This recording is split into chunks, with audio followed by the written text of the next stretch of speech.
Oh, see, how are you? Been a long time, right? Yeah. Hey. How are you? Good. How about you? Good. No complaints. Life is good. So where did you go on vacation? Orlando. Oh, nice. Oh, that's right. I thought I saw Orlando. Yeah. That's nice. Over there tricking people. Hello, Mr. Garcia. How are you? Hola, Mr. Garcia. ¿Cómo están? I know in Mexico they kept calling James Antonio. Antonio? That was funny. Okay. That's the guy who tips really well.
What's up, everybody?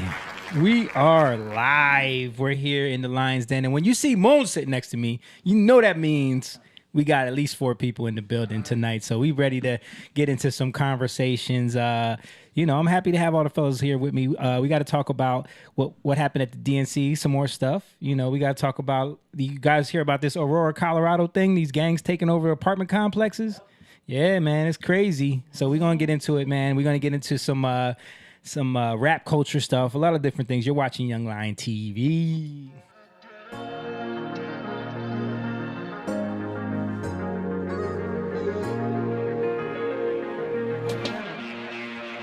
Young lion, everywhere I look, they're dying. Everywhere I look, they're dying. Young lion, everywhere I look, they're dying.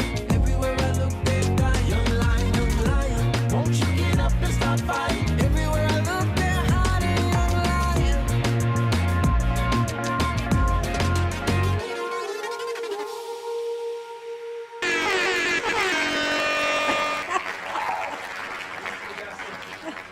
We got some messed up sound effects today. I don't know what's going on. Some digital glitches going on. But yeah, we in the building. You're watching Young Lion TV. Shout out to everybody who's in the chat room already. Make sure you guys hit that like button and share this video because this is 100% live. And you know that means the algorithm does not respect what we do and what we talk about here because we get into topics that are not popular with the algorithm and not shared. And, based off of this letter that Mark Zuckerberg released to Congress today, he's been doing a lot of censoring. So we're going to talk about that a little bit too. But if you want to support what we do, you can, like I said, like the video, hit the share button so that we can get the algorithm going. But also head on over to our Patreon, patreon.com/Young Lion TV, where you can become a member over there. And that really helps us keep going with what we do here. There it is. Boom. Sign up to become a member over there for as little as $3 a month. You can support the Patreon and, just get behind what we do. We appreciate all of our Patreon supporters, especially those Lion King level members. Shout out to Papa Jeff. Shout out to Courtney. Shout out to my mom. Shout out to everybody who is Patreon members who are on the stream right now. I know Emma will be on later. Shout out to him. And also, don't forget, we have the merch. If you want to, get the nice merch that we have here, like the hats, the T-shirts. Moan has a T-shirt on right there.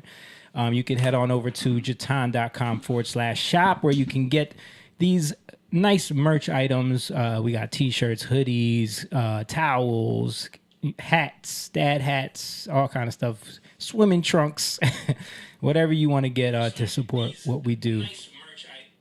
Whose phone was that? That's Jake. Okay. Hey, man, I tried to turn the volume down, but you can't turn the volume down.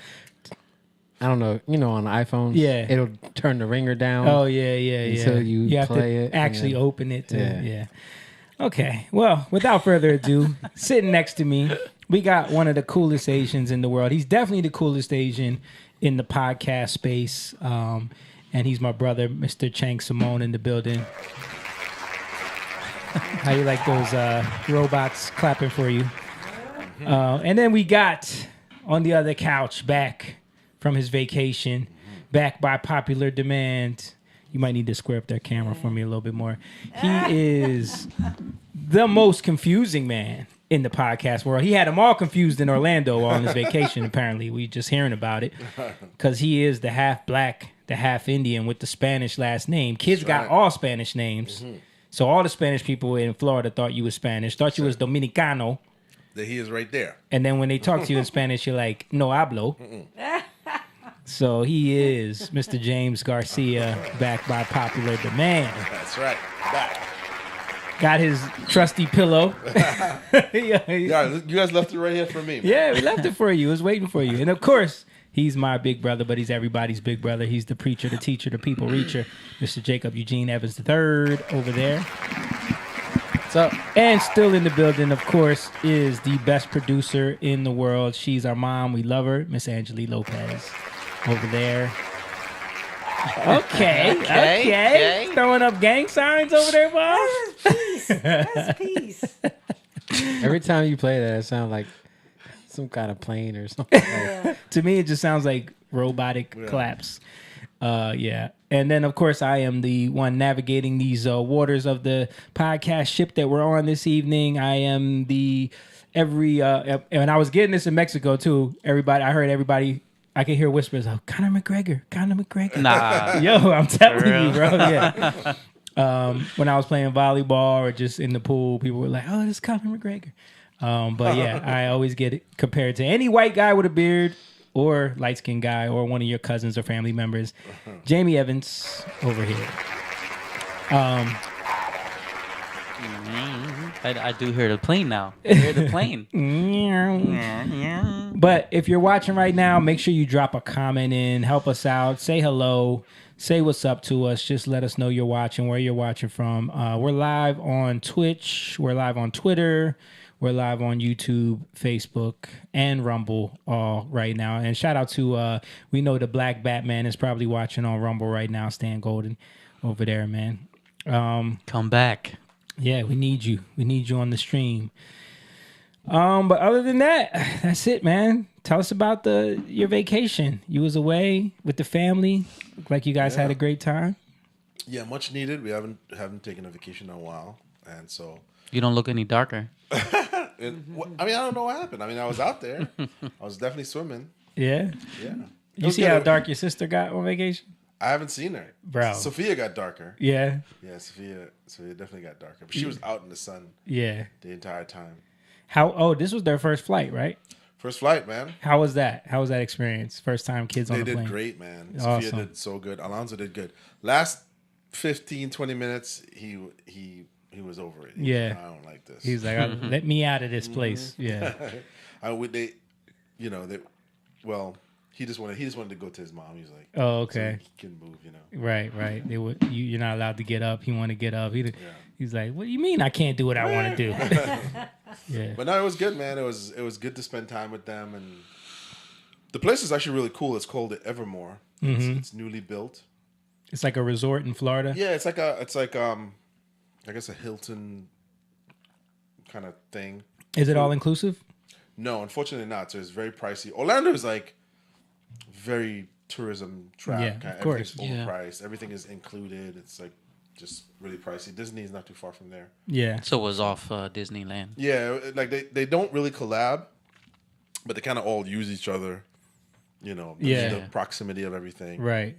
But it was just good to see them, because we've been busy this summer. Sophia had summer school. It was just a lot going on. So I just needed a week of like not doing much and just having fun. Yeah. Every day you wake up, you can have fun. That was kind of like, we went on vacation the week before y'all. Yeah. Same thing. Like, it's just great to be there with the family and the girls just able to chill every day. Yeah. And they definitely, I saw videos of them having fun. Oh, yeah. Because we're not big beach people, so we don't really go to the beach. Mm-hmm. So it was kind of good to just see them just have fun and enjoy themselves, The man grew up on an island and doesn't like the beach. Not this beach around here. It's kind of the same. I mean, not really. I'll tell you why. Okay. So not only is it different in terms of like the trees and the atmosphere, but in the Caribbean, you can actually cook on the beach. Yeah.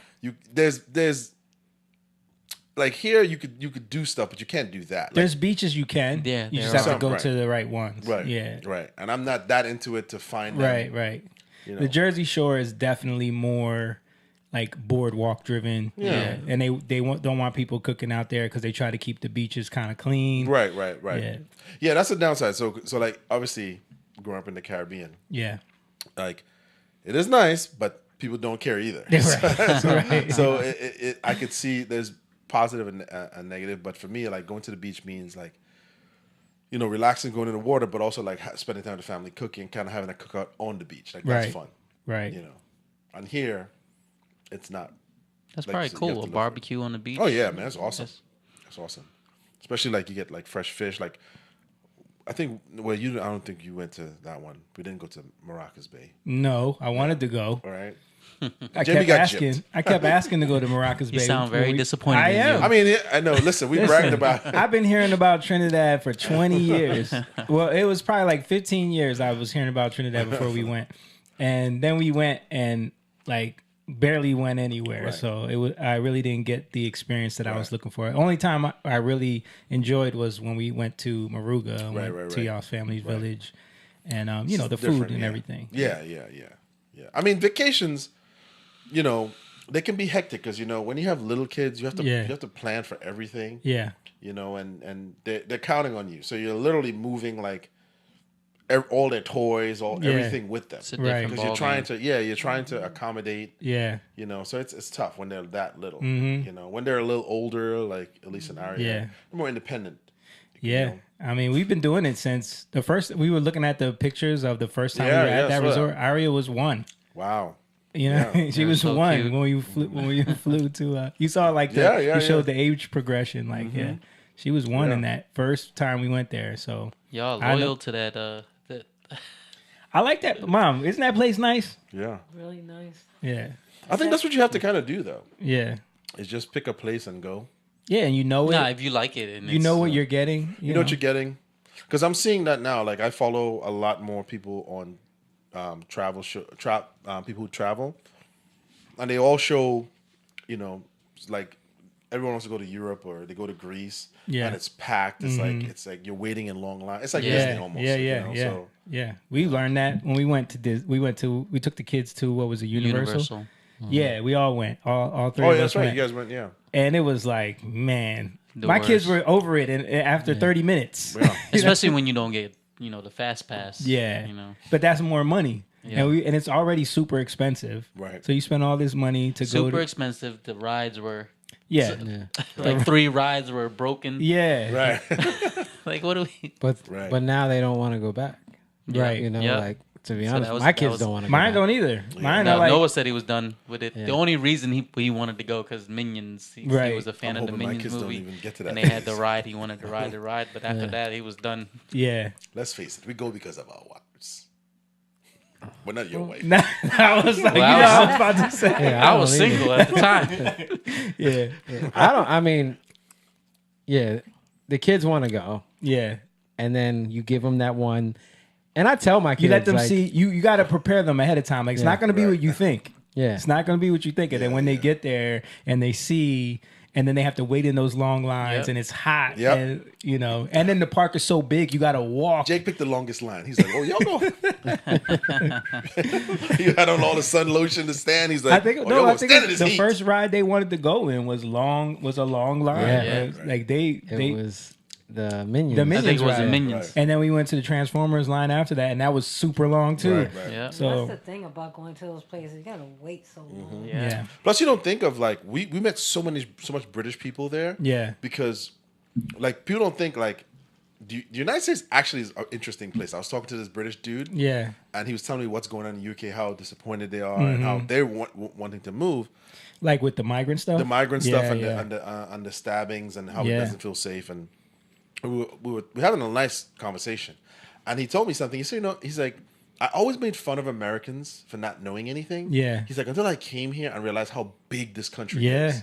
He's like, we literally can go drive to France. We can drive to Belgium. He's like, we can be in other countries within a Few matter of hours. Yeah. Yeah. He's like, he's like, we had layovers and they flew from New York to here. And he's like, they were like, oh, let's drive. And then they were like, Yeah. 20 hours. Yeah. Do you know there's a whole trend on TikTok about that? About Europeans coming to America and then realizing like, oh wow, This place is huge. Yeah. this place is. Yeah, I not had no realizing. idea It's huge. that this is like several countries. Yeah. It's big. It's huge. he And said- even when you look at culturally, when you go region to region, you're in a different country. it really You is. are. It really does feel like that because we talked about that. Him and his buddy, they did this thing where they picked out some sports cars and they travel. And they were like, it was interesting because they came in the fall, and it took them a long time. And they said that the United States is a rare country where it has.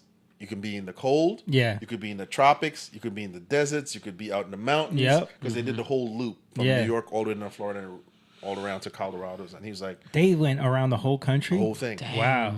The whole thing. And he was like, I have a deeper appreciation for. Yeah. He's like, because I always thought, why Americans aren't. Yeah. He's like, this place is huge, man. Yeah. There was a kid that I seen it on X. He was talking about he he lived out there, and people do have that sentiment where it's like, Americans are stupid. They don't know They don't anything. They're not traveled. Until he actually went to school, college here, and then he realized how Big it is. It's huge. big and Americans. That was the other thing they said too. Americans don't travel. Yeah. He's like, they don't need to They travel. don't have to. Because you can go to Florida. You want hot weather, Yeah. or you want to The go. Keys are down there. You want to Yeah. go skiing. You Yeah. can go to the mountains. You can hit everything without a passport. You really in, can. in America. Yeah. You really can. But there, it is. I mean, I think it is changing too in America. Yeah. I think more people are traveling, but there is this thing of like, you only know your state or you Yeah. only know Yeah. your area. That's true. Some people don't get out of their city. That is Yeah, true. you're right. Some people don't, like, all they know is the Jersey Shore. Yeah. Yep. You know, I've met a lot of Americans like that. Yeah. People from Jersey they've never traveled. There's no interest in it. Yeah. like how there's people in Jersey. Like Jersey is not that big, right? No. It's 2 hours at the most, like up and down. Yeah. Right. Right. Yep. So there's people who have never been to North Jersey. Yeah. That's true. Like, Yeah. They don't leave only Camden, know. man. Yeah. Like even when you say, think about it, when you say Jersey Shore, like the whole Jersey Shore thing when it was a big popular. Yeah. Right. Like no, that's not That's- even the part of Jersey the Right. Jersey That's not Shore our we Jersey go Shore. to. Yeah. That's a different Yeah. Jersey Shore that we're Yeah. used to. Right. You know. Yeah, that's Seaside and those places. Yeah. Yeah. That's That just interesting. made me think of what they think of New Jersey now. All they think about is the Jersey, Jersey Shore. Everybody is like that. Bro, remember when we were in London in 2012? What did they always say to us when we said we were from Jersey? Oh, Jersey Shore. Like, oh, you guys know them? Like, no. Like, yeah. You don't even look like. Right. Shout out to Jeffrey. Said, hey guys, good to see the whole crew. Good to see Jeffrey. you too, Pops. And then Courtney said, hey family, what up, Courtney? Hey, Courtney. Yeah, it's interesting, man. Anything else before we get into some stuff, man? James sent me that clip of Cam Newton. Mm-hmm. Did you guys see that? Your boy Cam Newton. There's one with Nick too. Yeah, I She's haven't. going in on Nick, I too. haven't seen that one. We'll get into that a little bit later. I wanna start with the political stuff just because it's so freaking heated right now. Everything is kind of going crazy. You know, I think the Democrats, they kind of at the DNC, they kind of duped everybody, huh? Y'all. What about the whole Beyonce thing? Yeah. They, And the lame excuse. Did you hear about the that? lame excuse? what was the lame excuse? Wasn't he saying something like they were saying that Kamala is like Yeah, a yeah, Beyonce-esque? And the lame excuse. Where are we getting that from? Hold on, let me check something. Wait, say that again, Mo. They were trying to explain why Beyonce wasn't there, and some of the anchors or whatever like that on the media was trying to say that Kamala is like a Beyonce. I didn't hear that. What? I didn't hear that. You don't need her. What they were saying is it's a Beyonce figure that's going to be. But no, didn't they do like a whole thing where they even had like a marching band pretend to practice ahead of time? Like they were doing a bunch of stuff to tease it out. Like TMZ put a report out, and how often are they wrong about stuff? Like stuff like that, information like that. I think it was definitely a tactic to try to get people to watch her speech because they knew like they needed to be able to brag about ratings. They needed to be able, this many people tuned in, the biggest speech of all time, but they couldn't do that without like dangling that carrot in front of people. Yeah. And I saw there was a lot of backlash from people like on X and stuff being like, I stayed up all night to see Beyonce. And Is it true? I never even watched it, but is it true that they were handing out pills for abortions? so they had, remember we showed it last week on the podcast, they had a truck outside. It was like a little food truck kind of truck thing that you could go in and you could get abortion pills, you can get an abortion, or you could get a vasectomy. Wow. Like it was just sitting outside of the convention and people were signing up. And, I kind of made the joke that, I kind of like this idea. Let them Just let them, let them stop them from breeding. But yeah, this was, That's right. You did say that. This is Gail King and them talking about Beyonce. Beyonce might make an appearance. I personally think that that's true, but we shall see. There are. Oh, we're going to say this now. Can I say this? Well, wait. Let's couch it in rumors and rumbling. Okay, let's just say. So I mean, that's out there. The Beyonce talk. You have to stay tuned, but I have it on really good word. The Beehive is buzzing right now because the preparation for the Beehive, it has to start early. Sources come from backstage. That's all I'll tell you. TMZ and The Hill reporting that she will indeed be making a surprise performance on stage here. Congressman was just dancing along, and he's excited that he's hearing rumors, which a donor confirmed to me that she's also hearing that Beyonce is en route. President of all things music and fashion and style, i.e. Beyonce, is going to show up. Queen Bey. Surprise guest tonight. Beyonce? I know Beyonce's got to be in town, right? My gosh, is that what we're in for? A Beyonce show tonight? There are rumors that Beyonce may be there this evening. We may see Beyonce. Is the United Center going to be turning into the Beehive tonight? Earlier today, we spoke with Christy George, the executive director of the DNC host committee. Holding out hope for Beyonce. Is that going to happen? I don't know, Everybody's but that's what I whispering want. about it around here. I know. I thought you would have the insider tip on that. I'm hoping, fingers crossed, fingers crossed. They're keeping it very close to the vest. Of course, like everyone else, we're hoping that Beyonce makes an appearance. There could be a surprise performance from Beyonce. Yeah, and it goes on for another minute and a half. Like they were really pushing this. They were really throwing that out there. Like, and to me, it's like, why do we even care to make that a part of like someone's political platform? Is like bringing in a celebrity to bring eyeballs. Right. Like the fact that we even do that is annoying to me. Yeah, because it's a program. It's annoying, but it's actually it speaks to their tone, how tone deaf they are. Yeah. You know what I mean? They don't really care. If anybody was confused about what her policies and what she's actually going to be as a president, this is their idea of sort of energizing their voter base. Yeah. Is you have a bunch of middle-aged news reporters acting like hyping people up about Beyonce. Kids on Christmas morning. Yeah. And I hear there might be a Beyonce sighting. Yeah. Like that's your idea, because we know it's not them. We know that that's just the program, the producers, the program managers that are making them excited because they need ratings. Right. They need people to watch this. Right. If anybody's confused, there was never going to be a Beyonce. Yeah. Because they probably had to pay her millions of dollars to come do this. She probably didn't want to. But it's just to get you to tune in to watch. Well, you're here for Beyonce, you might as well watch all the rhetoric. Well, people were pointing out the last two times she did show up for someone, which was Hillary. She came and performed. Hillary lost. And then she showed up for Beto O'Rourke, and he lost. Right. And she's not trying to So be Drake. she's not trying to be she's not trying to be a part of that anymore, because it's looking like she can't back a winner, you know. Right. But I just find it, you know, very disingenuous and very like disturbing that like they kept floating that idea to get people to watch. And then like when you really saw Kamala's speech, it was like, again, no policy talked about. It was mainly just talking about Trump the whole time. She went into her backstory for like 10 minutes. She thanked people for like 5 minutes straight. It was like a 30-minute speech. Any weird cackles? Lots.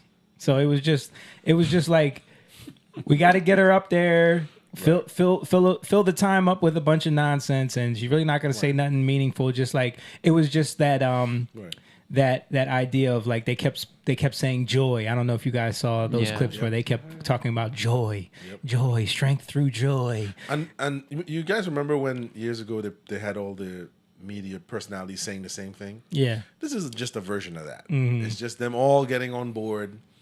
We got to energize, guys. We got to get people to tune in tonight and watch. We got to. This is all that is. Electricity. They said Electricity a bunch of times. It was electric. Boogie woogie woogie. That's exactly what I thought. But there was some people from surprisingly, CNN and MSNBC, they were calling out and fact checking some things because the whole entire all they kept talking about through the entire convention was Project 2025 and trying to tie that to Trump. Yeah. So check out this fact check that they actually did about this on Listen CNN. to this claim from Congresswoman Lisa Blunt Rochester of Delaware about Project 2025 and former President Trump. He has, with his friends, said the quiet parts out loud. But not only said them out loud, he wrote a book about it. What's it called? Project 2025. That is false. Trump did not write Project 2025. The project's big policy document published by the Heritage Foundation think tank lists dozens of people as authors, editors, contributors. Donald Trump is not among them. Listen to this claim from Congress. I was like, Yeah. what? I was surprised at I'm that. I saw shocked. that. Yeah. They're letting him say that. Fact checking the DNC.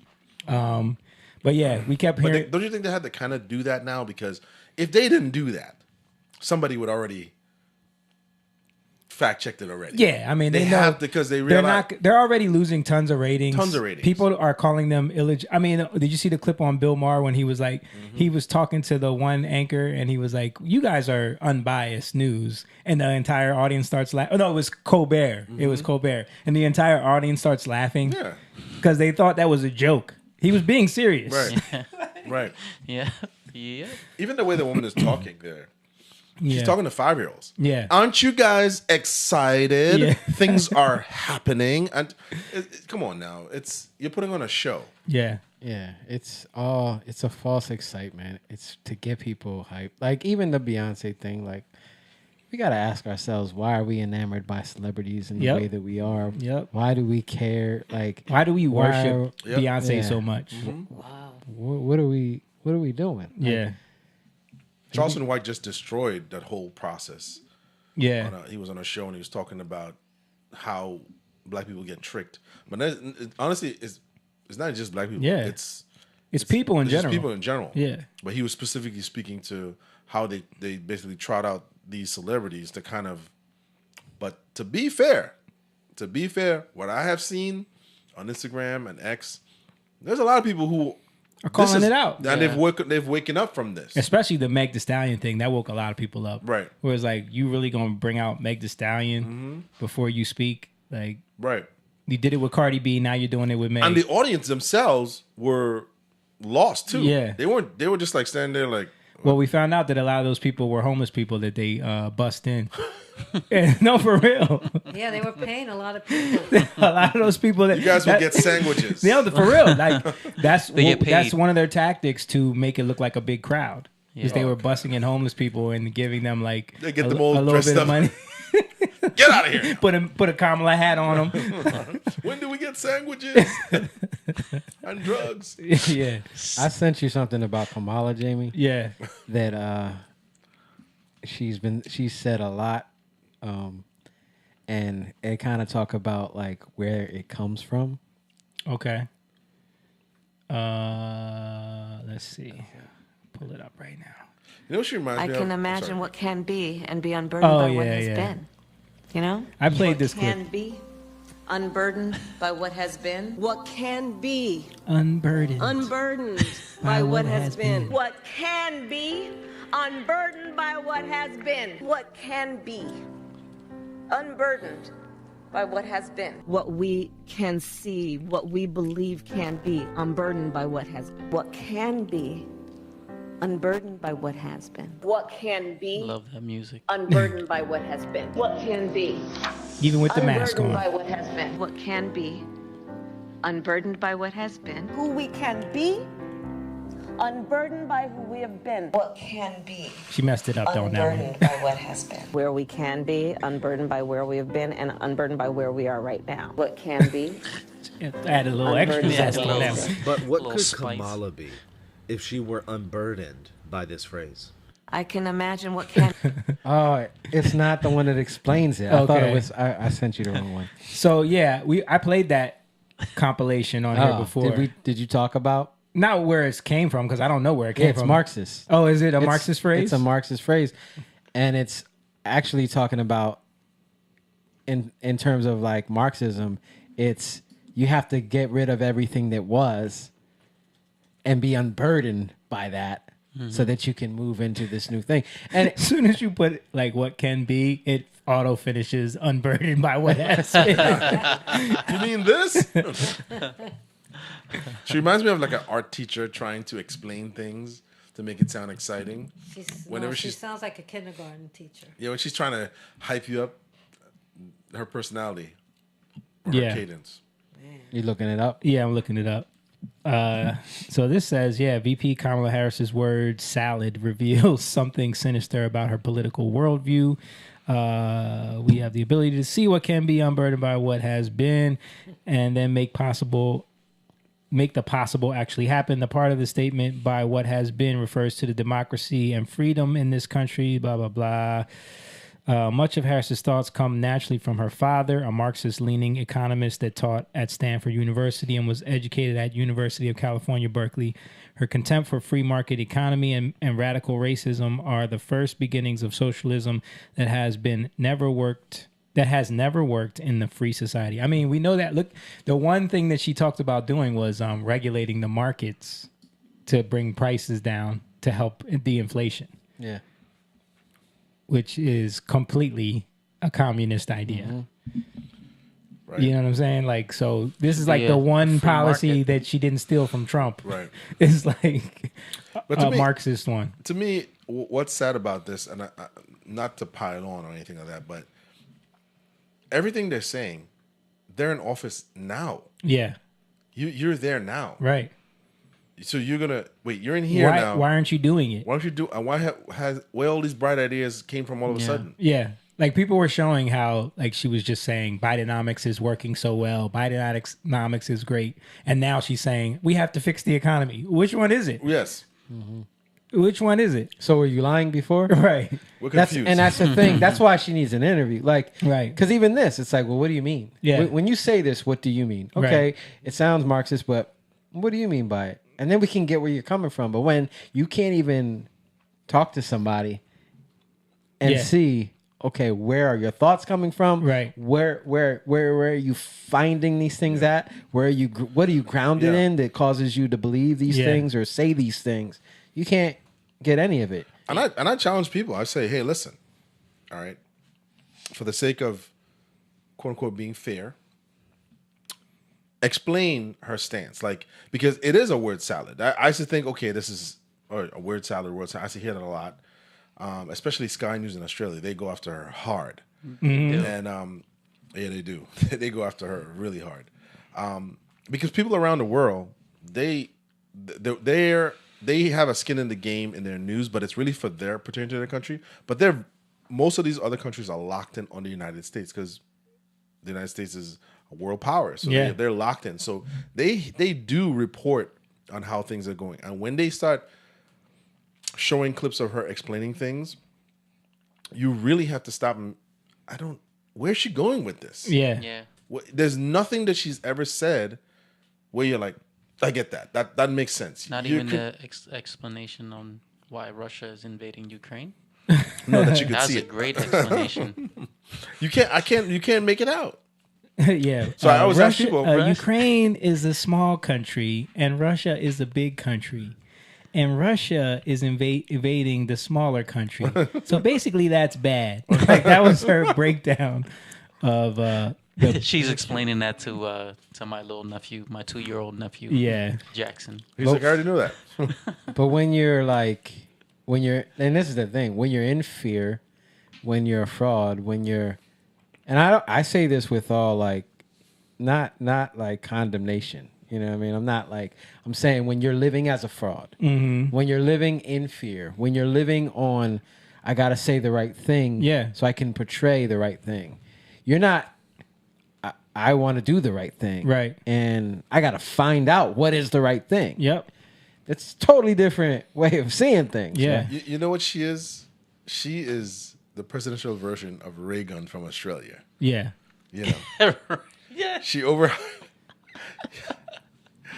overhyped herself, her and her husband. And she really believed it. She was on the committee that voted herself in. Yeah. You know, so she probably, when she runs this stuff by them, I'm going to say, unburdened Yeah. by what has been. We can be. And Yeah. the people in her, they're so happy to be there that they're like, yeah, sure, say it. Well, you know about her staff like overturn, right? I It was like 90%. Yeah, 90% of her staff has quit. She only has like 4 people from the time she's been in the Senate that are still staffers with her. People were complaining about like she does these weird practices with people where like the new interns aren't allowed to look at her in the eyes. They have to address her as General Harris because she was the Attorney General at the time. Things like that. She would, anytime she has to give a speech or do something, she would make everyone come in the room and sit down and be audience members as she would practice, because you know she's so afraid of talking in front of people, which you can see as she clearly does. Like there's people have done compilations of her speeches that she's doing on the campaign trail and lining them up, and she's literally just memorized it. It's the same cadence, the same inflection everywhere. Like it's robotic. I think I saw that. Yeah. It's robotic. Like they've lined them up, and she's just saying the same exact stuff over and over again. That's why you have all those clips of the Unburdened thing, because she just repeats the same stuff all the time. She doesn't know how to just speak off the cuff.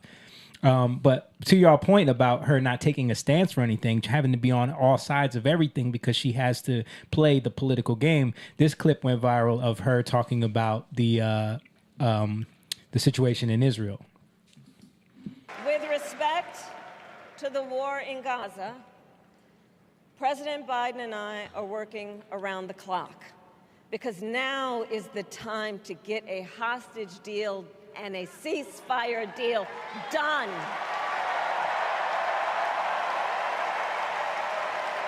And let me be clear. That one worked. And let me be clear. I will always stand up for Israel's right to defend itself, and I will always ensure Israel has the ability to defend itself, because the people of Israel must That means giving them money all the time. never again face the horror that a terrorist organization called Hamas caused on October 7, including unspeakable sexual violence and the massacre of young people at a music festival. At the same time, what has happened in Gaza over the past 10 months is devastating. So many innocent lives lost. Desperate, hungry people fleeing for safety over and over again. The scale of suffering is heartbreaking. President Biden and I are working to end this war such that Israel is secure, the hostages are released, the suffering in Gaza ends, and the Palestinian people can realize their right to dignity, security, freedom, and self-determination. So basically, she has no position on the matter. Basically, she's on every side of it. That's really what she's saying there. Whatever side, everyone's gonna still like me. I'm gonna be all those things. Do you think it's her coming up with this, or you think she's being led? Of course it's not her. Right? Of course it's not her. But it's what I'm saying is like She's the perfect person to they say. know that she can't take a stance one way or the that topic right there, especially there was protesters bum rushing the stage. There's protesters outside the convention, you know, They had to burning flags They had and to stuff. build a wall. They built a wall to protect the convention from the They protesters. needed ID to get in. Right. So At least she, you know, I'm gonna give her something. At least she said Hamas is a terrorist organization. yeah. You know, that's one thing you can give her. Have you guys just on the Hamas stuff? I watch YouTube a lot, Mhm. and have you guys seen? I don't know how much YouTube you guys watch. Jamie's on X a lot, but I'm on YouTube too. Okay. Yeah. Do you see that there's a lot of like charity or giving to Palestine commercials? I don't get those. Yo, I get maybe because I watch It's a lot about of what you watch, I watch yeah. a lot of like Islam stuff. Right, right. But dude, I see so much and it's so fake. Really? It's so fake. Like they had this girl on there, and there's crying in the background, and she's crying the whole time, saying, "We need help, we need help," and she's going off, and she does not shed one tear. Like if you're going that hard, you got to be in tears, right? Not one tear. You know We're what just I mean? saying like donate to us because we need money, right? Yeah. And I don't know if you guys heard about like the leaders of Hamas. Oh, what about them? They're billionaires. Oh, of course. They're billionaires. Yeah. Because everything that they receive, right? They keep it. They're taking for themselves. Yeah, because we send them money too. Yeah, people do give money to Gaza and all that. So all the money that goes to Gaza, they just Go keep to the pockets of. It doesn't go. Yeah, it doesn't go to the people. And they don't care like how. But that's politics. Like, do you think Zelensky and all them people that are buying yachts and all of these, multi-million-dollar palaces, you think those billions of dollars that we sent to fund the war is really funding the war? Yeah, you know of what I'm course. saying? Like, this is what they do. But that's my point. Yeah. Like, we can't be so like they're gonna try to paint a picture, because even when she said like, dude, I was just watching like how much Israel goes above and beyond in terms of like not wanting to harm people, not wanting to harm civilians. But yeah, don't they send like a text or something like that? They do a whole bunch of, this is where we're gonna hit all that. Yep. In a few hours or whatever like that, and get your civilians out. Yeah. Who does that? What military does that? I mean, yeah. And then there's stuff that goes on in the military, because people are people. There's going to be. Yeah. So I'm not saying that stuff doesn't happen. Yeah, because I've seen a lot of videos of like military people, like IDF people torturing people. Yeah. You know what I mean? Yeah, but that's not. But that's people who need to be dealt with. Yeah, right? Of course. Obviously, that's not like the regime. Like in terms of what their policies are. Right. Their policies are to protect, because they're on stage in front of the world. They're on the world stage. So it's at their benefit to do as much as they can. Yeah. They're in a tricky position, because the America ain't under that microscope like they are. Yeah. But I just find it interesting that like people are like, they are billionaires. They're taking this money and they're buying weapons. Yeah. They're not. While your people are starving and don't have electricity, don't have water. Yeah. Yeah. Yeah. We can go on a rabbit hole. Yeah. But we got problems in this country that we're trying to fix. Our inflation is crazy. Prices are crazy. Senator Warren, who is another borderline socialist, communist type person, she got checked on CNBC of all places because the talking point on the left about inflation has been price gouging from companies. Like, this is what everyone's talking about. So watch this back and forth when dude tries to check her, how she can't handle it. And that is a time that's sophistry. Your example on craft. Your example on craft is even worse. You finished first. In any of the states around the country that already have price gouging laws in place. Can I tell you why those are fallacious and misleading at best? And your craft analogy is even. Why can't I tell you? Please let me tell you. Kraft, you say, was 440% profit increase.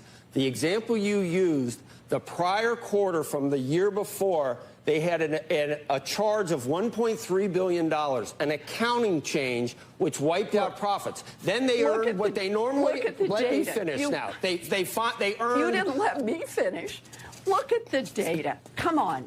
We have economic study now after economic study. This is the way it always goes. When there is more concentration, 40 million eggs were destroyed because of avian flu. When there is more concentration in an industry, we have seen much greater increases in Do you attribute the inflation? Markets. That's what you think we need to do to solve it? They're not random. They are not random one-offs. It is part of the problem. When you've got companies that are gouging consumers on prices, consumers need to know they've got somebody on their side.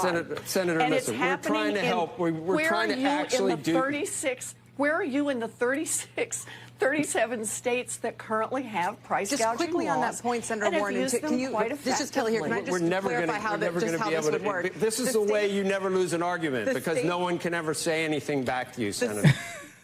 Like CNBC going back and forth with Elizabeth Warren.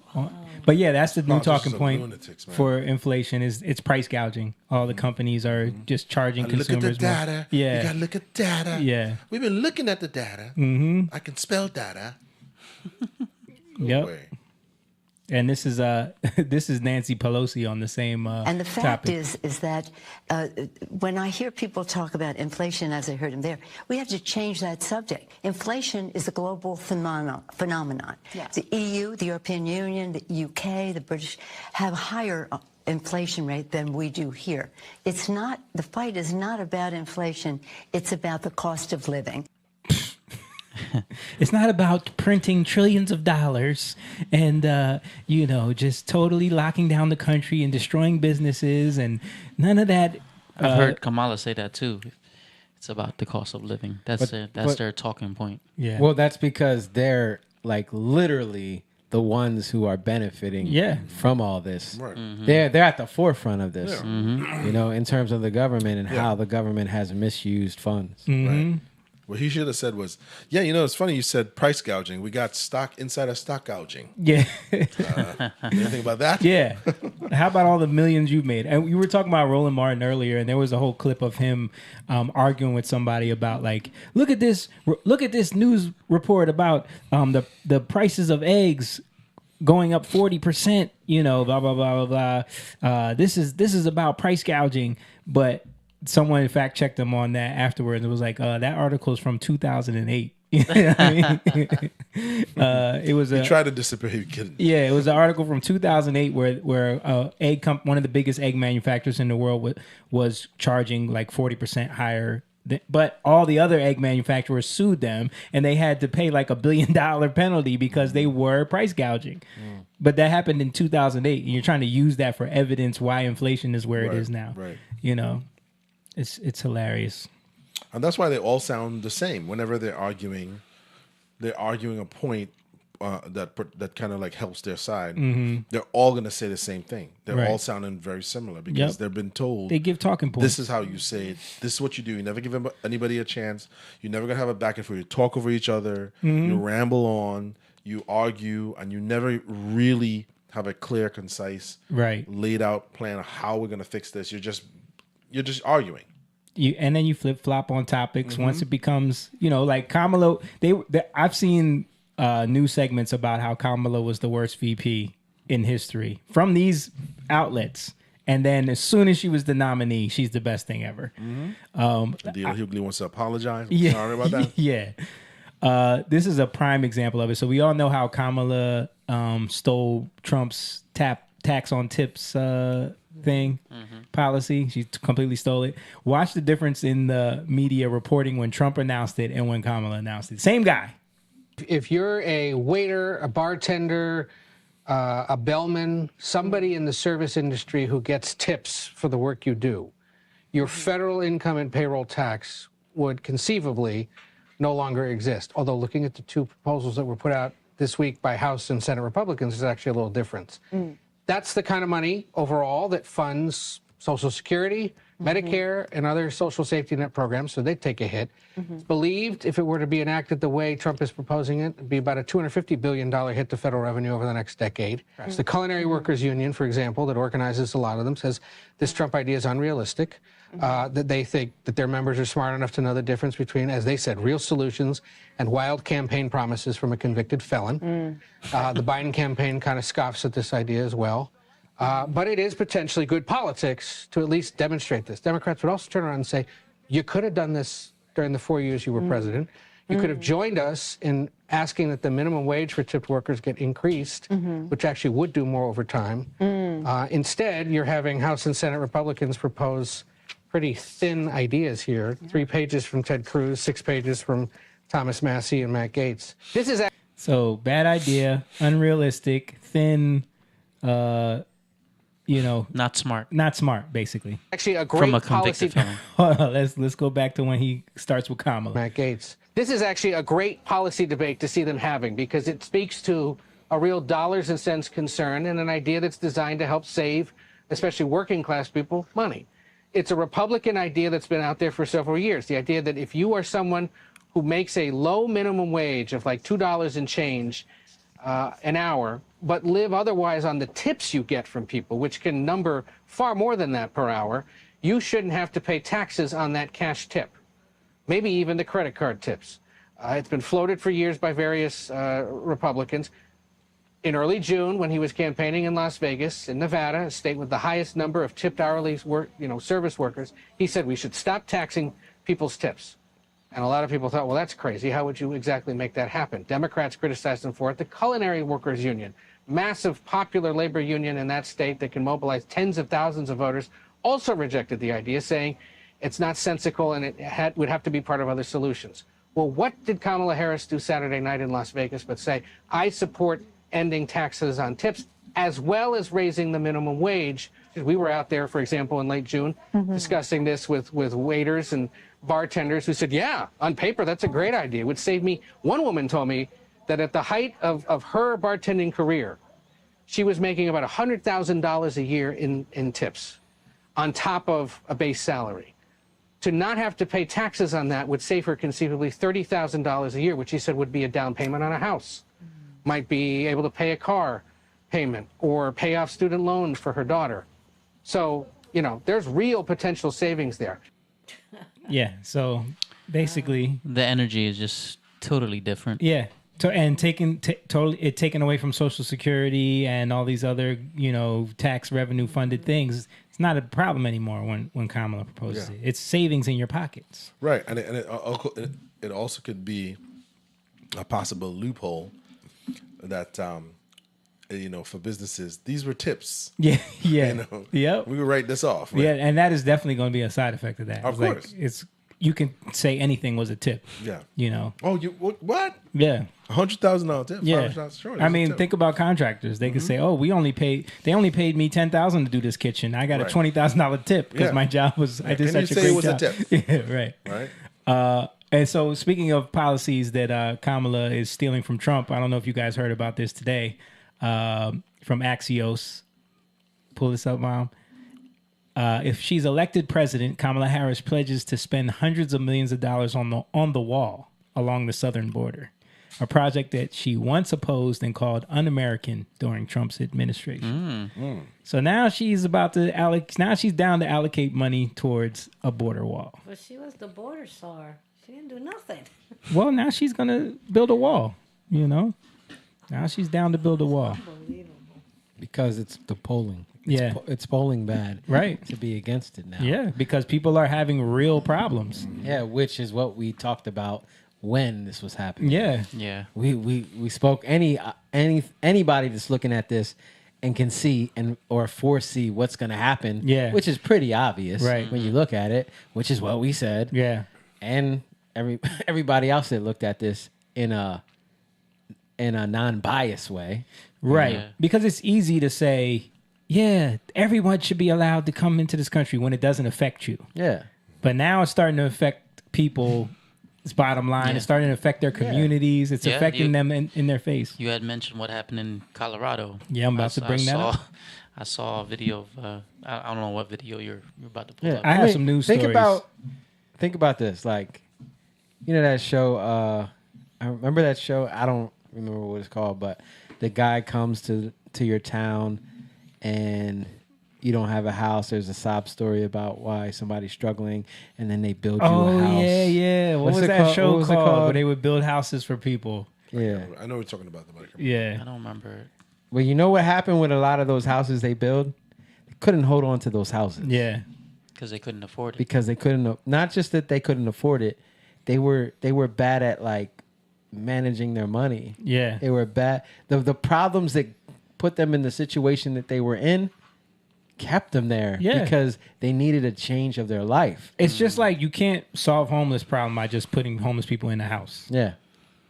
They've actually done documents, just giving them money. Right. And they've blown it right away because it's a mental thing too. Right. There's a lot of issues there that keep someone in that place. And I'm saying that because that people love free. People love to hear these things. They love to hear, oh, this is what we're gonna do. This is what's gonna happen. But you gotta ask. The reason why you have to ask questions is because the concerns, a lot of people, they're not paying attention to them. They're not taking account of they don't everything. count the cost of everything. They're not counting the cost. Yeah. I've heard that a lot with the Mr. B stuff too. It's like the after effects of like if you give someone a car or a house or all this money, like afterwards it doesn't always end well. No. You know? That's a tough one. Not well, I mean it like this.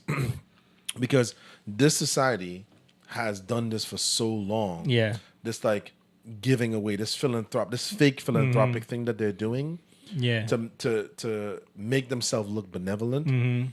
And we know there's been studies, there've been lots of things that has come out and shown that you're right. It's not, we can't just give you a new house. We can't just give you millions of dollars. Right. It's a mental thing. It's like when you watch the show Hoarders, right? So the average person is like, oh my God, these people how could they live like this? Right. But in the show, it was more the shock and awe of the condition of the house.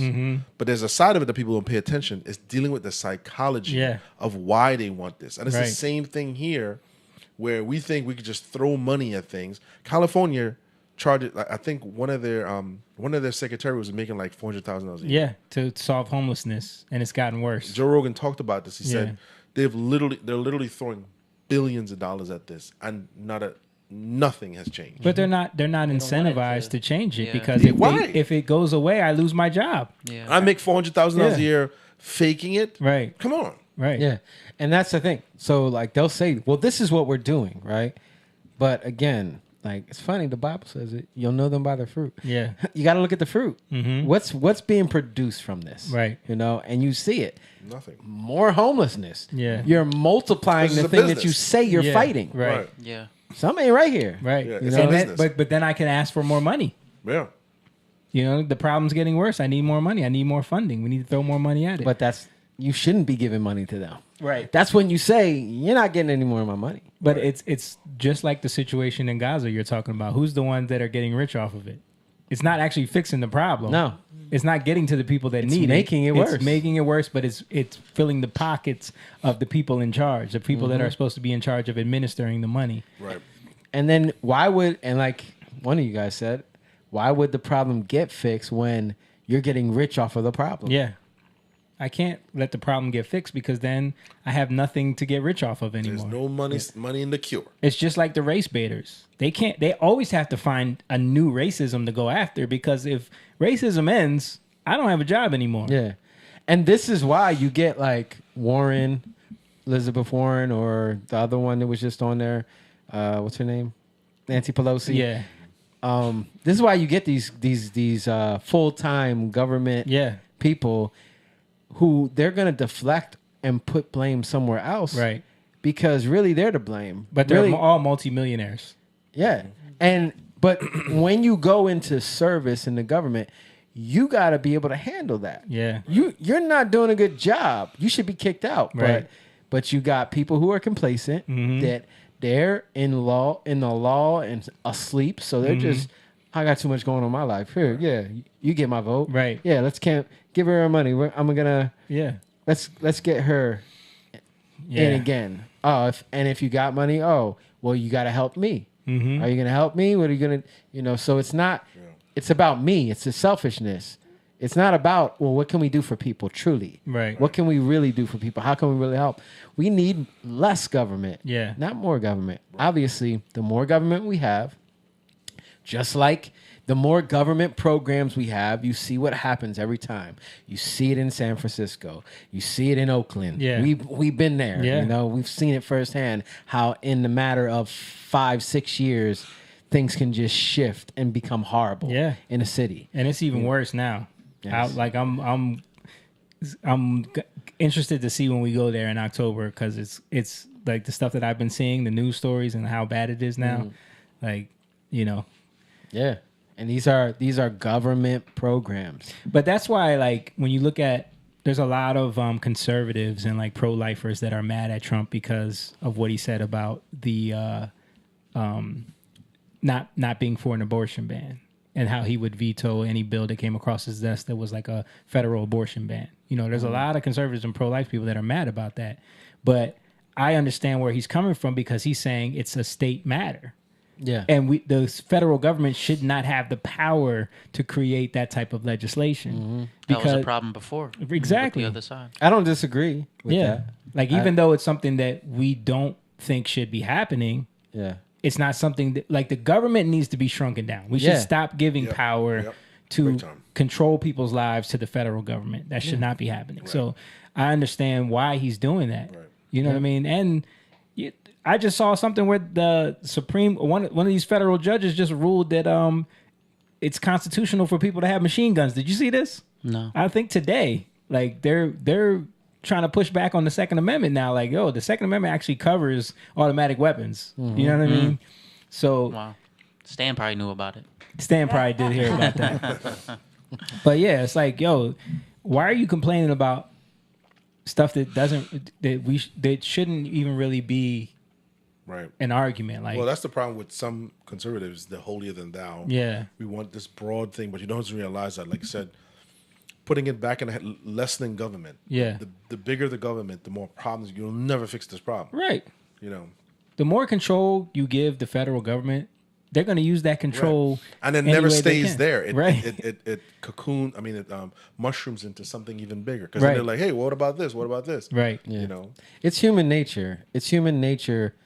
It's the fallen state of man to give all your problems over to somebody. Yeah. You know? Even in the Bible, you had Israel. They were supposed to be different tribes. You know, the 12 tribes. They were supposed to govern themselves. And you had the book of Judges. But in the end, it's like, no, we want a king. Like Give everybody us a king, else. please. Give us this king. Yeah. You know, and to be honest with you, you realize, like, that's why we got Jesus, because we realize we can't do it ourselves. You know, we can't solve these problems ourselves. So we did need a king, but it's not going to come from among us. Right. It's going to come from a different place. Yeah. And that's what Jesus did. He came into humanity and humbled himself as a man so that he could come from among us. But he came from somewhere else, right? And he became something that we could look to. But that's what the people want. People want something they can look to and end all to be all. You know, they want a king. Right. And that's what the whole presidency has kind of turned into. That. A king or a queen that's embodies all the things. Executive order their way into what we want. Yeah. You know? Yeah. Who's gonna fight for me? Right. Everything all my desires. Right. When it's really like, you're never gonna like everything about a candidate. Yeah. You're never gonna like all the things that they have to say or even all their policies. Yeah. It's not gonna happen. Right. But you gotta see. First of all, it's not about what's best for you. It's about what's best for everybody as a whole. The people. And if you don't have the ability to see that, or you haven't studied and researched it, and all you care about is yourself, it's very easy for you to get manipulated into what you want. Right. And that's what's been happening. And wielding that power over everybody else. Right. So we were talking about why she's for building the wall. You were saying the polling and all of that, and the migrant crisis. We were talking about Aurora, Colorado. I got this story from the New York Post, if you could pull it up, Mom. The headline says, brutal Venezuelan gangs violence spills into quiet suburb from the sanctuary city next door, despite efforts to keep migrants out. So basically this town, Aurora, Colorado, has been taken over by these Venezuelan gangs that have come in through the migrant crisis. This place was a sanctuary city, though. It's right next to a sanctuary city. So one of the places that said, come here, bring them here. We want them. We are all for this. So what happened was, like Trump said, Venezuela emptied out its prisons, right? And a lot of these gang members came through the border. And in this town, they robbed a bunch of gun stores and stole a bunch of weapons. And then they took over these apartment complexes and started kicking tenants out. They started collecting rent money for the landlord. but not giving it to the landlord. Like they were going around to everyone's apartment, collecting rent money, kicking people out of their apartments, bringing other migrants in and giving them the apartments. And people, the government refused to help them. They basically told them like, we can't do anything. The FBI. There's laws about squatting. Squatting laws. Yeah. Same thing that was happening in New York. So. But to me, they all right. They have stolen weapons. You can do something about it. Exactly. Let me see if I could. So let's get into the story a little bit. It says in February, the Aurora City Council passed a resolution 7-3, emphatically stating that it will not provide resources and support to migrants of others brought into the community for neighboring cities. It's been pretty tense here. Blah blah blah. I'm trying to get into the story. One local gang leader decided to set up shop in town, according to law enforcement sources. His name is Gennady Jose Pacheco.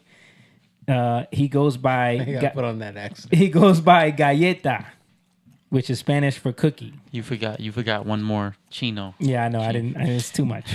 Within months of arriving in the U.S., cops say that he and fellow gang members brutally beat a man at an Aurora apartment complex that the gang took over and occupied in July. Cops arrested him again, this time for shooting at the same complex and left 2 men wounded. Members of the Tren de Aragua are accused of a slew of violent crimes across the U.S., including the murder of a Georgia nursing student, Laken Riley. Same gang. Earlier this year, and shooting of 2 NYPD cops. Yeah, it's the same gang. So one local investor in a company that owns multiple apartment complexes in Aurora said that there was massive shootout at one of the properties taken over by the gang. I'm scared that this could happen in America, the source said. Earlier this month, the Aurora Police Department announced they formed a task force with the Colorado State Patrol and the Colorado Bureau of Investigation to counter the gang's growing threat. So these people are terrorizing this town. They've robbed multiple gun stores. They're kicking people out of their apartments. And I've seen a lot of videos on X of people saying, like, people that live there saying, like, I can't believe could happen in America. Like, if this could happen here, it's going to come to you too. Of course. Yeah. You know, this is a real threat. Like, they have taken over and occupied this entire building and basically set up shop and turned it into their own little gang headquarters. You don't hear that on the news media. Of course not. No. Like, okay, these are these people that are let in. They're doing all this damage and nobody... That's why they're not telling you about it, because they don't want that story to get out. It's horrible, though. Yeah. This is open borders. And one of the ways that they got around, because they took over 2 apartment complexes, right? The way they got them out of one of the apartment complexes was not to send the police department there and kick these people out. They condemned the building and put it on the landlord. Dang. And then a judge ordered the landlord to find them new housing. That's crazy. What? And you think this is not like a coordinated offense? Come on. Like, yeah, but again, this is all. Who are these judges, though? Right. That's what I was. This is all progressive programs. Yeah. Progressive. George Soros funded, and like they're not. This is very bad justice. This is very bad. This is not you know how they have the justice is blind. They have the blind woman holding the scales. Yeah. No, it's the opposite of that. It's literally, well, these people, we're biased to them because they need our help. Right. It's funny. Or we could use them. Yeah. To set, you know. Yeah, listen, that's another story we're going to get into right here, because a guy was interviewing migrants in New York. And like you said, we can use them. Check this out real quick. This is Juan, who I found selling water right outside the Stewart Hotel. Where are you from? En Ecuador, soy de Ecuador. What do you do for work here in New York? Actualmente no, porque no tengo la documentación. Not working because I don't have documentation. New York. En marzo.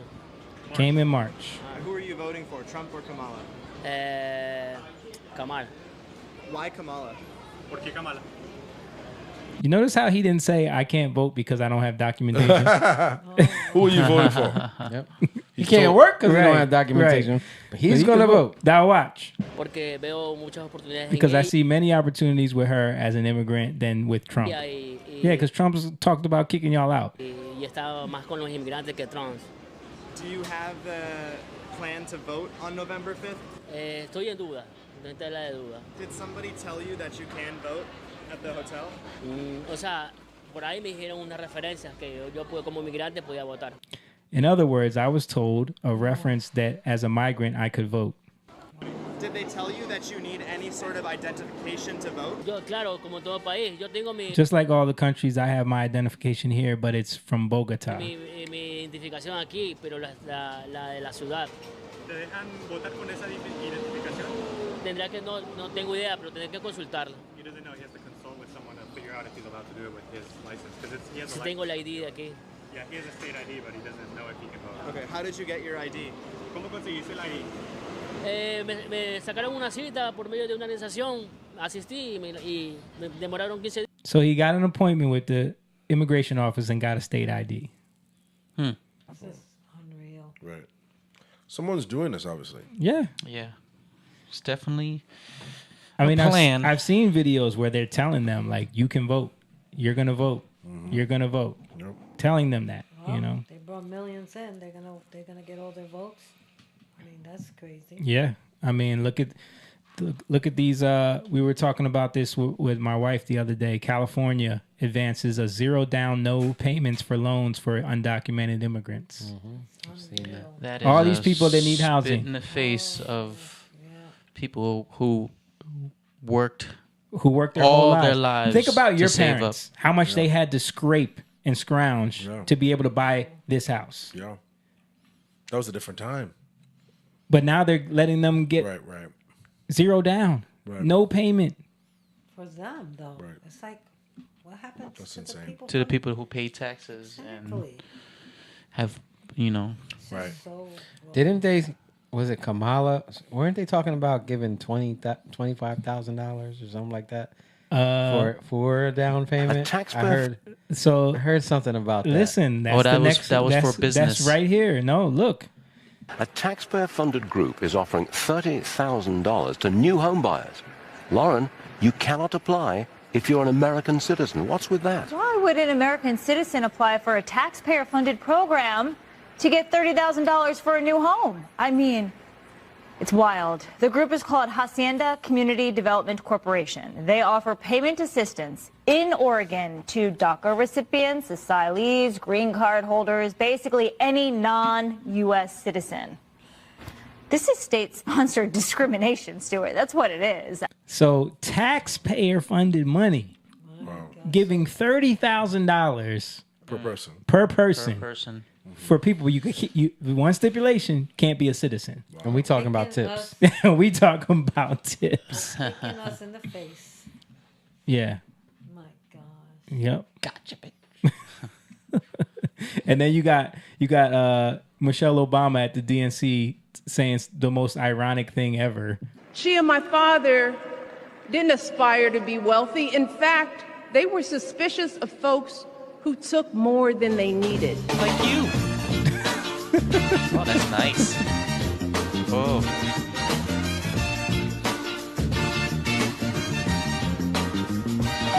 Dang. Yeah.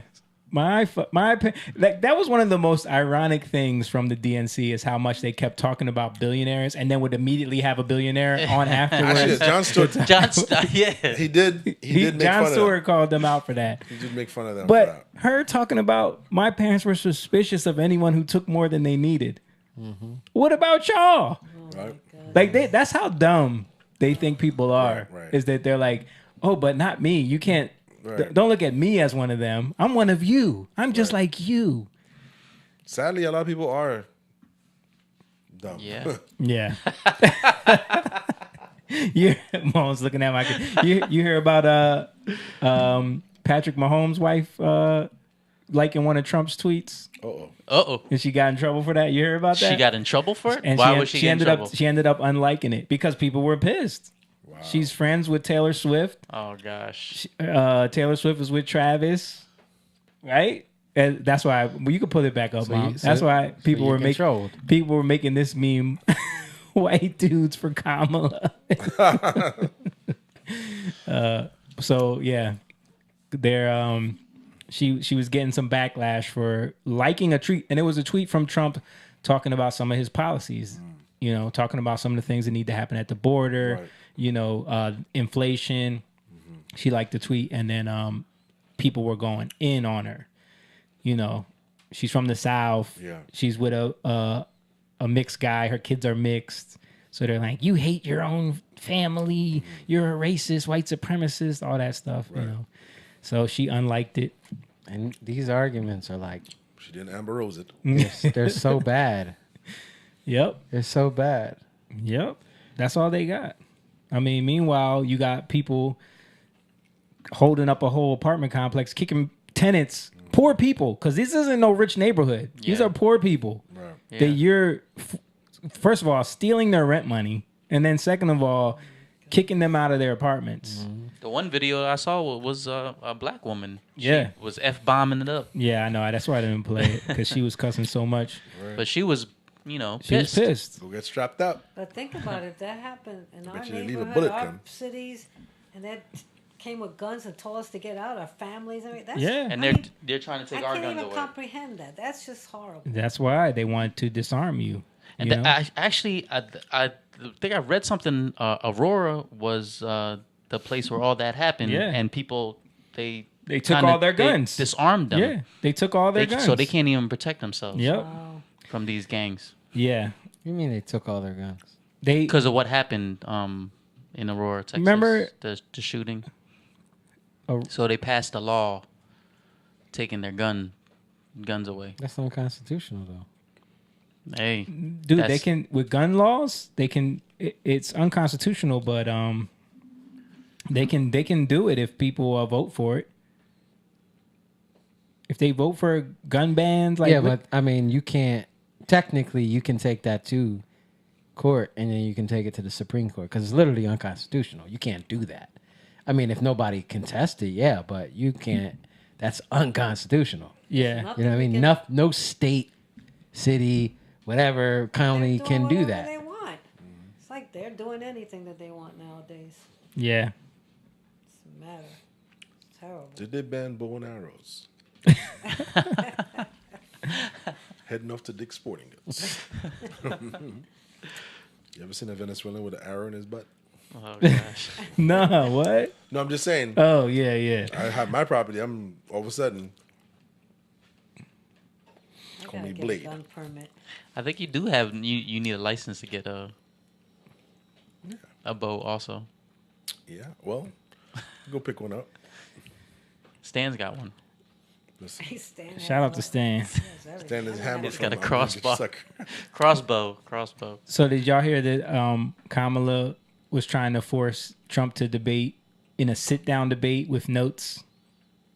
No. Yeah, I know she backed out on the. Oh, of course, the September 4th one. Yeah. But you know, Trump don't want that smoke with Kamala. That's what the Breakfast Club said. According to Envy, right? DJ Envy. But let's look at this Truth Social post from Trump real quick because Trump is the best at this. This is his post. I have reached an agreement with the radical left Democrats for the debate with Comrade Kamala Harris. It will be broadcast live on ABC Fake News in all caps. By far the nastiest and most unfair newscaster in the business on Tuesday, September 10th in Philadelphia, Pennsylvania. The rules will be the same as the last CNN debate, which seemed to work out well for everyone except perhaps crooked Joe Biden. The debate will be stand up. And candidates cannot bring notes or cheat sheets, quote unquote. We have also been given assurance by ABC that this will be a fair and equitable debate and that neither side will be giving questions in advance. Parentheses, no Donna Brazil. Harris would not agree to the Fox News debate on September 4th, but the date will be held open in case she changes her mind or flip-flops as she has done on every single one of her long-held, cherished policy beliefs. A possible third debate, which would go to NBC fake news has not been agreed to by the radical left. God bless America. So right now they've only agreed to one debate. Wow. And she was trying to force it to be a sit-down debate with notes. Right. Like, she's not good. They are, and they talk about Trump was scared of her. Like, they are avoiding. Come on, man. They're This, unrealistic. like, You're delusional. For you to say that, you not looking at everything. Yeah. Come on. Like, this is obvious, bro. That dude is the flow king, man. He can. He's so good. Like he'll just he'll go into the lion's den and just talk to. Look at the when he sat down with the black journalists. Look at when he did that interview with Theo Vaughn. He did the interview with Aiden Ross. He did the interview with who else did he sit down with and talk to? I mean, he's been doing a couple hour-long interviews off the cuff. Mm-hmm. Yeah, just seeing he did or is doing another interview with somebody. He's doing a bunch of interviews. Yeah, he's been doing podcasts. Meanwhile, Kamala hasn't done one interview. She hasn't done any press conferences. She won't. Yeah. She won't. Because if she started to do it and real questions are asked, people would really see how unqualified she is. Yeah, and how unlikable she is. I mean, They should see that already, though. You were talking about justice. It's funny, like RFK, he dropped out and backed Trump. Yeah. So is Tulsi. Yeah. And Tulsi, too. And when Tulsi joined, so Trump played There Goes My Hero when RFK comes out, right? Oh, gosh. And then, and then when Tulsi comes out, RFK tweets, Wonder Woman has joined the Justice League. Oh. so he's framing it like that. Yo, it's so funny, man. It's a little cheesy, but You Yeah. should bring out Pitbull. Yeah. Pitbull is a- But, I mean, look at this. You're talking about two lifelong Democrats that have totally backed Trump now. Yeah. And Democratic realize, royalty, pretty much. Yeah. With RFK. and Tulsi. It's a unity party. But then right after that, they started smearing RFK with all these bad news articles about him doing cocaine and like when he was in college or something like that. They're going. Of course. Yeah. They're gonna try to come out with His family hates him. everything. Yeah. There was a story about him with a dead bear. Like, Oh, yeah, you I heard heard about about that? The dead bear. Yeah, like some weird story. There was a whale, too. A whale, He a chopped chainsaw. he chopped the head off of a whale and, Yeah. and drove it on the minivan. Yeah. Yeah. But I mean, like, listen, no one cares. Yeah. No one cares. Also, I want to talk about Mark Zuckerberg. He wrote a letter to Congress today. You guys hear about this? I saw an article. I didn't read the whole thing. Basically admitting that the Biden-Harris administration was putting pressure on him to censor stuff on Facebook, which we already knew. Yeah, of course. But he admitted to it.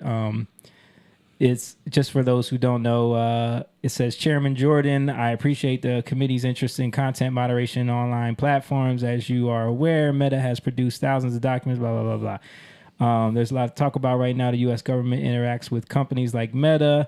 I want to be clear about our position. Our platform are for everyone. We are about promoting speech and helping people connect in a safe and secure way. As part of this, we regularly hear from the government around the world and others with various concerns around public discourse and public safety. In 2021, senior officials from the Biden administration, including the White House, repeatedly pressured our teams for months to censor certain COVID-19 content, including humor and satire, and expressed a lot of frustration with our team when we didn't agree.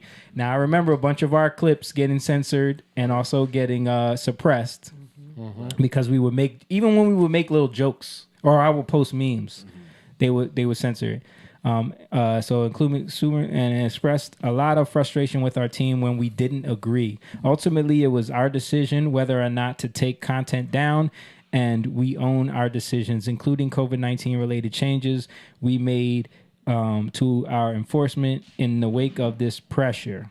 I believe the government pressure was wrong, and I regret that we were not more outspoken about it. I also think we made some choices that, with the benefit of hindsight and new information, we wouldn't make today. So he's basically admitting the government pressured them, and they did comply with the pressure, but now he's going back on it and saying he regrets it. Sounds like some Bourne Identity stuff. Right? I don't know if you the last one that came out, Jason Bourne, that was kind of like the CIA was putting pressure on the social media dude. I don't remember. Yeah, I don't remember that. Yeah.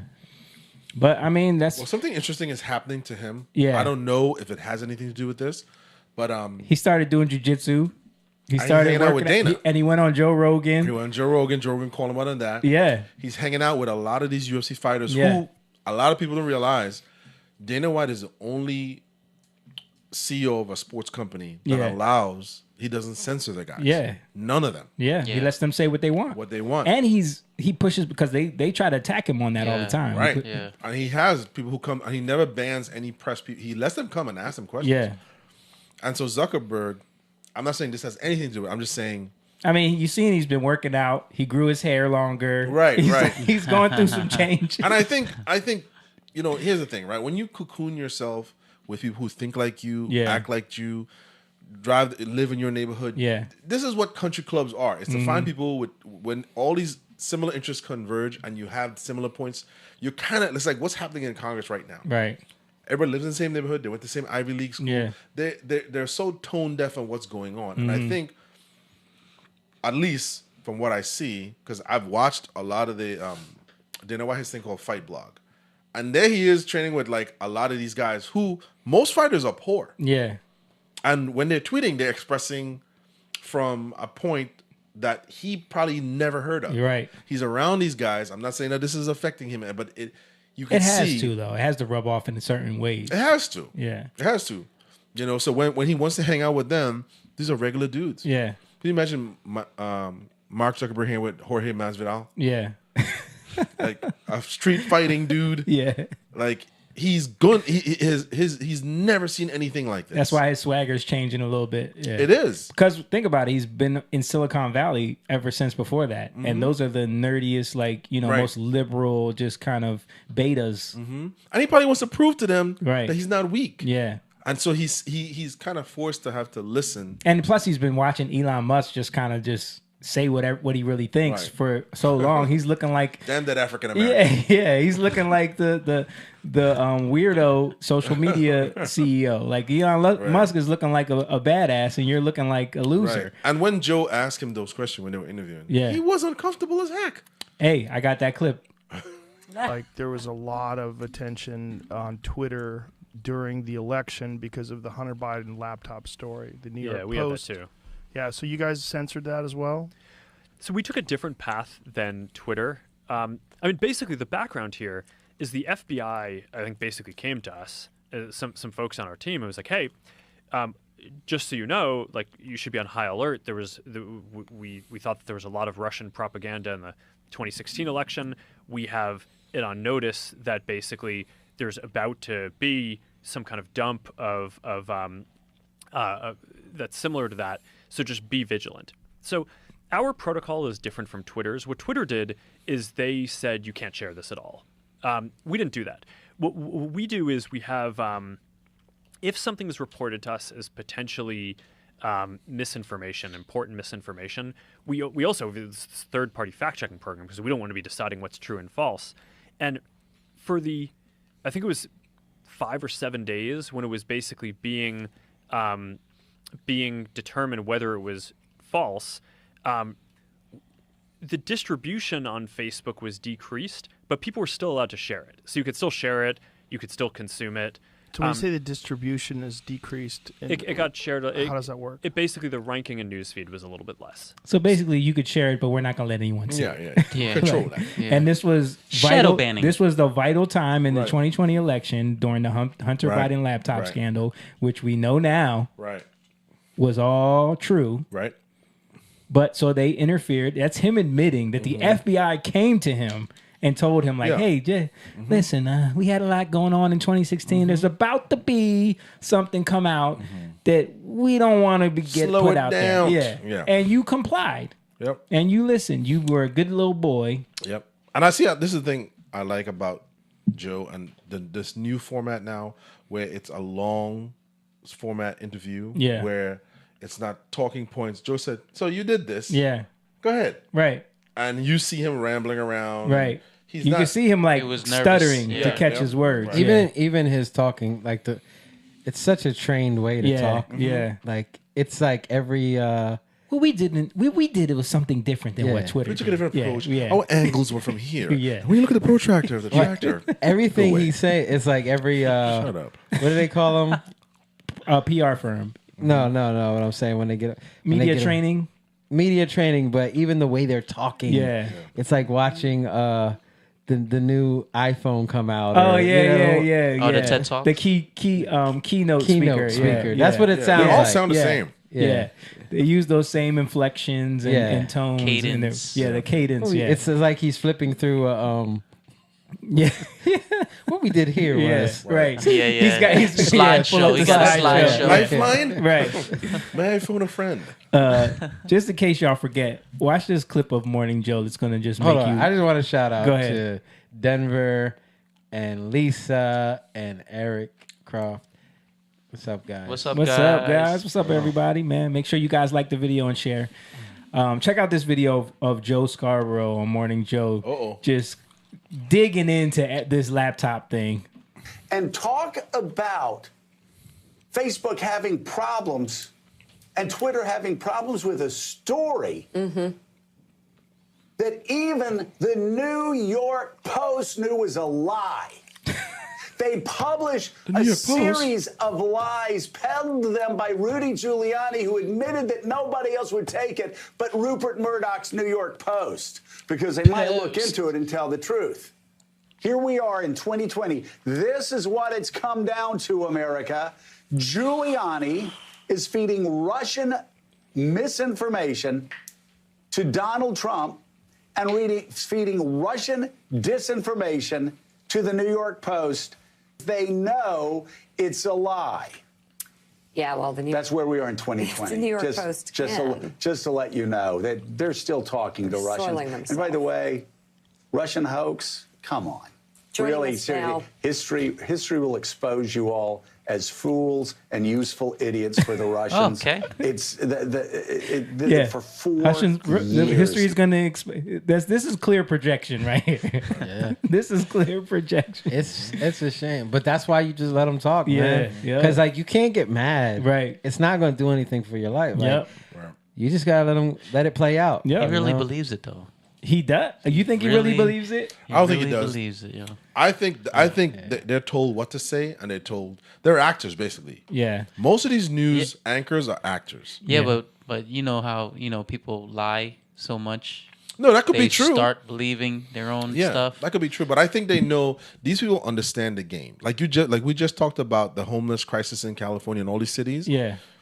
They don't want to fix this problem. Right.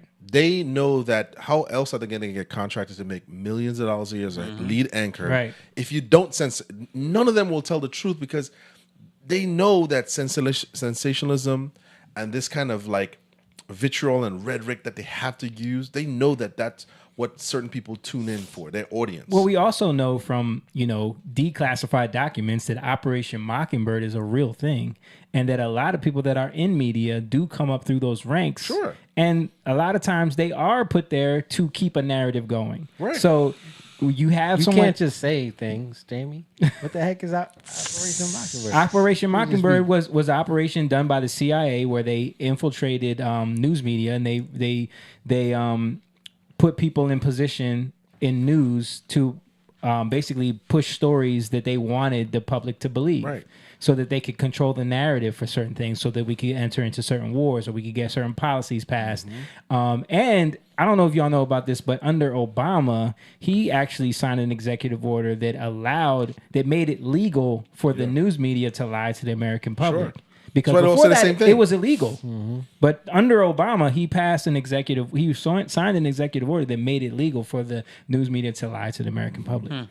And, then you look at someone like Joe Scarborough, like you're saying, he could be an asset that they use to continue the narrative going. That's what I Because look believe. how hard he's pushing that narrative of Russian hoax, Russian disinformation. And think about it. The incentive to be like that when you know that there's no repercussions. Yeah. It's not like he said that and 4 And years loses later his job.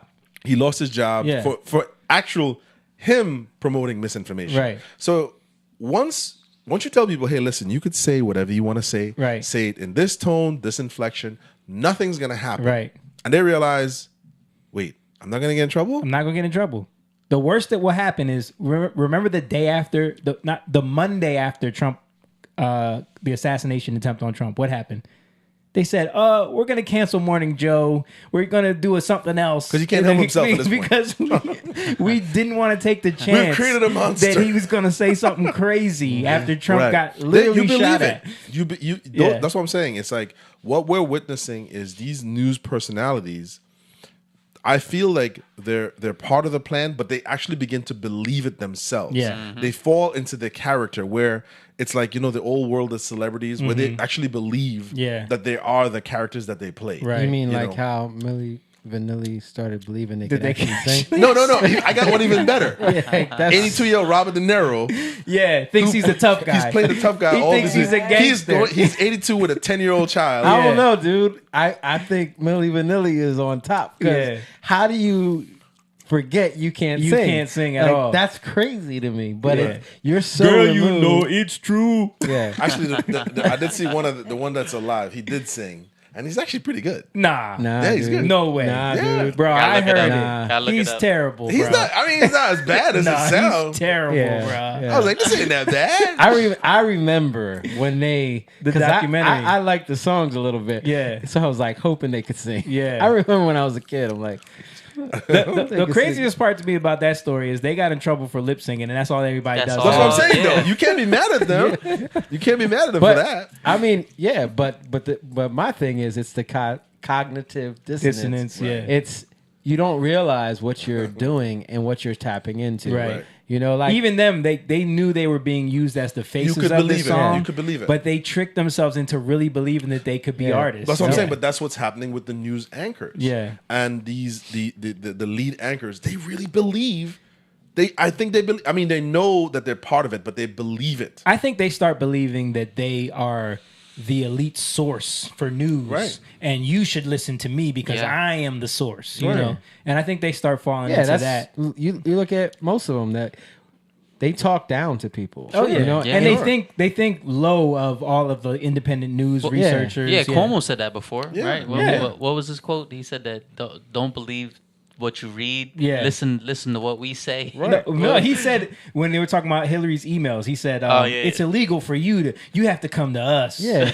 Right. Cuomo and Don Lemon. Don Lemon. They tag teamed on that. Yeah. And it's so funny how now they gotta humble themselves. Right. Because you see how much Cuomo is humble himself and Don Lemon can't even have conversations without humbling himself because he'll look like he's exposed now. Cuomo was at the DNC talking about how all these elites are looking down on all of us in their $1 million press boxes here. And they're talking about billionaires, but all the billionaires are up there paying for their $100,000 seats, looking down on all of us. I was like, really, dude? You talk about rebranding. I wanted to show this real quick as we're on this topic because Project Veritas had an undercover video that just dropped too with FDA people talking about how ivermectin was suppressed. This is another thing that Facebook was suppressing, and how it could potentially have cost a lot of lives during COVID because they knew that it was a drug that could be used. In my case, when they appealed, and the different option of appeal is lost. They really shouldn't be saying, don't take this drug. They'll often use something like tweets as like a vehicle to pursue a broader agenda. What's behind the agenda, I don't know. But it's evil. I do think it was a purposeful, coordinated attack into PR to get the shot in every arm. Talk to your doctor, not the government agency. Well, they put out that tweet. That was probably the most successful public relations campaign that any health agency ever did. The Food and Drug Administration had to put out an unusual warning to Americans. And remember, Joe Rogan talked about this when he had Sure. Sanjay Gupta on, Yep. and when he checked him about how CNN tried to frame him as taking horse medicine, Right. and Sanjay brought up the FDA tweet, and Joe was like, "Why would they do that?" Because they tweeted out, "You are not a horse. Like, Right. don't take ivermectin." Right.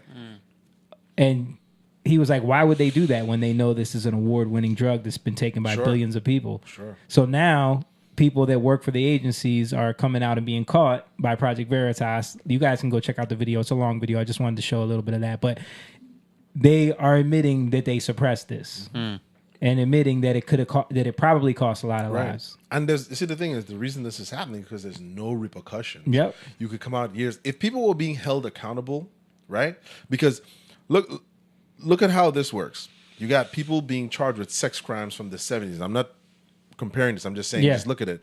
And you got people admitting that they knew something that could potentially help people and save lives, but it was suppressed. And they're coming out years later. This is literally 4 years later, 3 years later, however long. Yeah. How is this not huge news? Right. We're not going to hear about it. Millions of people lost their lives. Come on now. Yep. According to Kamala, 220 million Americans lost their lives. Oh, Lord. Did you hear her say that? Yep. 220 million Americans lost their lives to COVID, Right. Kamala said. Bill Gates was like, no, that's what we wanted. It didn't happen. Wait. All right, so let's move past that. Let's get into a couple clips for some cultural stuff I wanted to play real quick. So Umar Johnson was on a podcast talking about billionaires and talking about hip hop and how hip hop hasn't done anything for the black community. I just wanted to show a little bit of this real quick, and then this is going to lead to the Cam Newton thing. It's the two of them not, and then one is kind of in the middle. You're still at 50% gangsterism. Is that acceptable? Is it acceptable? Who's the gangster?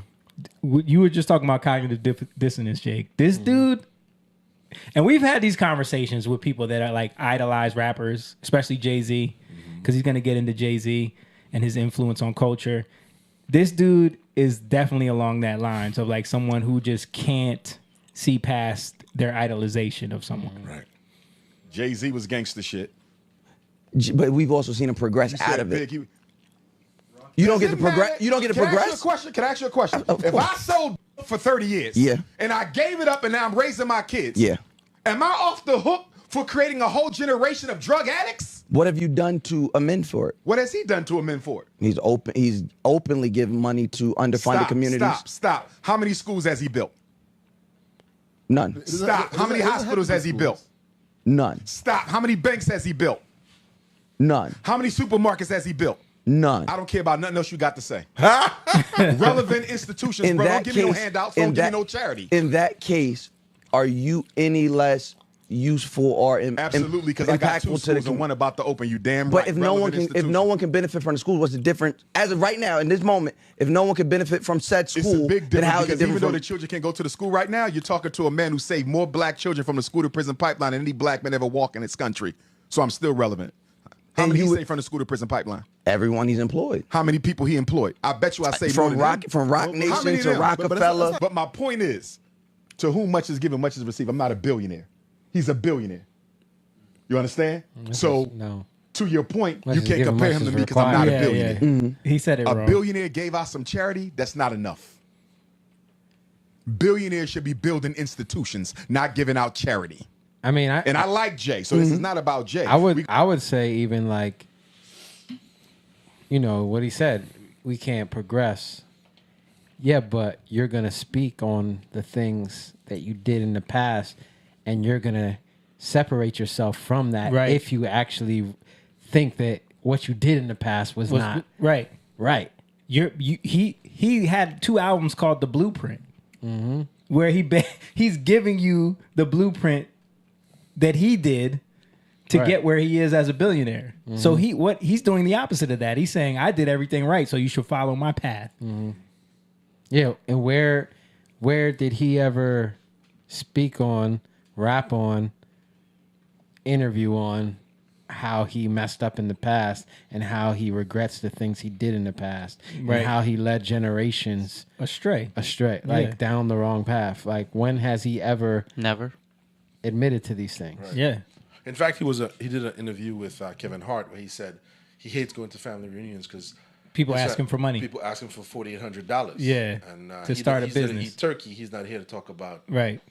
Starting a business. It doesn't work like that. Right. Right. Let's get into this next clip. Now, I got to give a little warning. He gets a little heated, and there's some cussing in this one. But it's Who's this? Dr. Umar again. It's the same interview.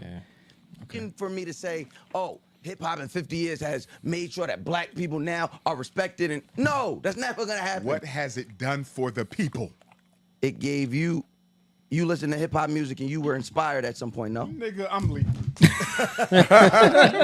We're moving goalposts. He said you listened to hip hop and you were inspired at some point. Like, that's what it's done.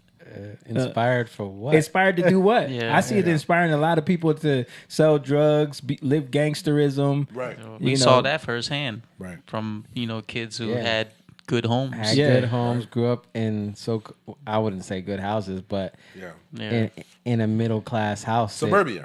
Suburban kids. Yeah. Suburban kids acting or trying to copy inner city rhetoric. Yeah. In fact, there's a phenomenon online attached to that. I forget the exact phrasing for it, but it's about gangsterism. It's about like putting on that persona of gangsterism to attract young women. Sure. And it's showing how like all these people are learning how to do it. Like regular people. Right. They just learn, okay, I got to get these tattoos. I got to wear these clothes, do my hair like this, walk like this, talk like this. Yeah.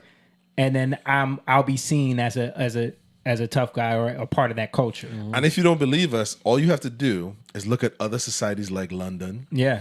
Where there's the youth over there. London banned guns, by the way. Yeah. But they're all pretending in their videos. guns. They all pretend to have guns. They have prop guns. Prop guns. Yeah. In Japan, there's a subculture. Yeah. Korea, there's a subculture. So it does have influence, but they're copying the worst part of it. Then none of them are copying the roots. Right. You don't see a bunch of brothers out there with drums and instruments. They're copying gangster burning elements. incense. Right. Yeah. None of them are copying Mos Def. Right. None of them are copying Common. Common. None of them are copying Tribe Called Quest. Right. They're all copying gangster culture. Right. Right. That's what they're copying. I'm talking about not just the American society. Yeah. And the inner city blues is affecting suburbia. I'm talking about European, foreign countries. Yeah. This is all they want to do. And that's hip hop has a huge part to play in that cultural phenomenon spreading. Let's keep going on this video. Ain't done shit in 50 years for the community. It made individuals rich, and that's it. It then gave jobs to. They gave a couple jobs. The drug dealer giving out a couple jobs too. But the drug dealer is the drug dealer is essential to the black community. The drug dealer is essential to the black community. He's just trying to win, bro. What kind of nonsense? He's trying to win. In the ghetto. You can't tell me that somebody grew up in the hood. Hip hop ain't done shit concretely beneficial. Like that video to the we black. played of selling drugs to the community and giving turkeys. Yeah. Nino Brown. Yeah. But Black Dynamite, I sell drugs to the community. That's incorrect. Fashion. The That's first incorrect. thing out of your mouth was fashion. I gave you fashion, and you started yelling over me. What But else? then also, then there's technological advancement. Podcasting, for example. Look at all the black people that now have access to jobs and ways to make money due to that. We're still talking about rap. We're still talking about cinema. We're still talking about these camera operators, these new people coming up with new. Let me make it real concrete for you. I just made it concrete. No, it wasn't. That was all bullshit. No, give what me you're about to say. Give me a relevant institution that hip hop built in any community, anywhere in America in 50 fucking years. I just told you. No, you didn't. I told you. I just told you concrete. People that would not have access. I didn't say You're gonna cut me off again. individuals. I said You're an gonna cut me off again. institution. I said people. Where's the bank of hip hop for the black community? The definition of the word people means not an individual. So I'm telling you, people that now of 50 years ago would not have had access to work dealing in these individualism. I ask you, what did they do for the community? You can't give me nothing because they ain't done People shit for from the community can now work in a music industry that there was never going to be a space for them. What the fuck? That's individualism. That ain't helping us. That's bullshit. Bull fucking shit. No. It's not helping us. No, what's happening He's angry. is virtual signaling. That's Bullshit. what's happening. Virtue signaling Ain't happening. that shit. A few people could get jobs. Everybody can say that shit. Elon Musk got a couple black people on the payroll. That don't mean shit. Elon Musk didn't come from black. He's not a black person. My point is, you can get a job from anywhere, whether they black or not. But now That's you're not getting a unique job. benefit. Now black but people. you're still Go ahead. talking about individualism, bro. A few people. You've been around for 50 years, the most popular music genre in the world, billions and billions of dollars, and all you can tell me about is a few people can get jobs? That's bullshit when you look at the cost that the black community has had to pay for hip-hop. Now that's where you get to it. A whole generation, 2-3 generations of black kids growing up thinking the best thing you can do is be a damn gangster. Yeah. And not only that, but Joe Budden just did a podcast episode about massive layoffs in the recording industry. They're not making money anymore. Yeah. But the first to go was all of the hip hop execs. All of the urban gone markets go first. Gone. It's always been like that. Right. So I don't know what he's talking about. I think because it's been sensationalized, he's referring. I think he's more referring to that, where he thinks that people, the producer this, producer. He's talking thinking more about that. These labels, these black run labels are creating jobs. But they're not. And they're not owned. They don't own it. No. Yeah. I think it's and both though. Like, I think because I'm not a fan of Umar's practicality of what he's doing. Yeah, because everything for him is about what does he say? What does he call it? Pan-Africanism. Pan-Africanism. Yeah. And it's almost like communism in a way, like right. But I think it is about individuals. Just because, like, this is where it gets messed up. Like, just because people prosper in a monetary sense doesn't mean they're prospering in a mental sense. Right. You know what I mean? Doesn't mean there's true value there. There's true prosperity. There's true, like, there's true thriving, let's say. Yeah. That's more important, right? And because they're arguing back and forth, they can't even get to that point. Right. Yeah. They're just yelling at each other. Well, I don't think they would get to that point because they're missing. I believe they're both missing the point. Yeah, he's talking about the money aspect. Because people should be getting out of the mentality. But what got you there? A dream based off of false. It's all false anyway. Yeah. Like, if you're a Jay-Z that got out that way, then you never really got out. Right. You know what I mean? Because it's not like you want to help anybody. Yeah. No, you want to look like the appearance of help, but you don't really want to help anybody because all those things are selfish. They're selfish at root, at core. Right. You know what I mean? So yeah, you're not going to see the fruit of that. And then just because you say you want to help, to be honest, like schools and hospitals and everything, that's not going to change anything. Yeah. You know, it's not really going to change anything. Yeah, we know that for a fact. Just building a school and having a hospital and having a black bank doesn't change anything. Yeah. Like, but my point is there is a cultural issue that needs to be addressed. Definitely. Before any of those things can change. Right. Definitely. But that's a deeper thing. Yeah.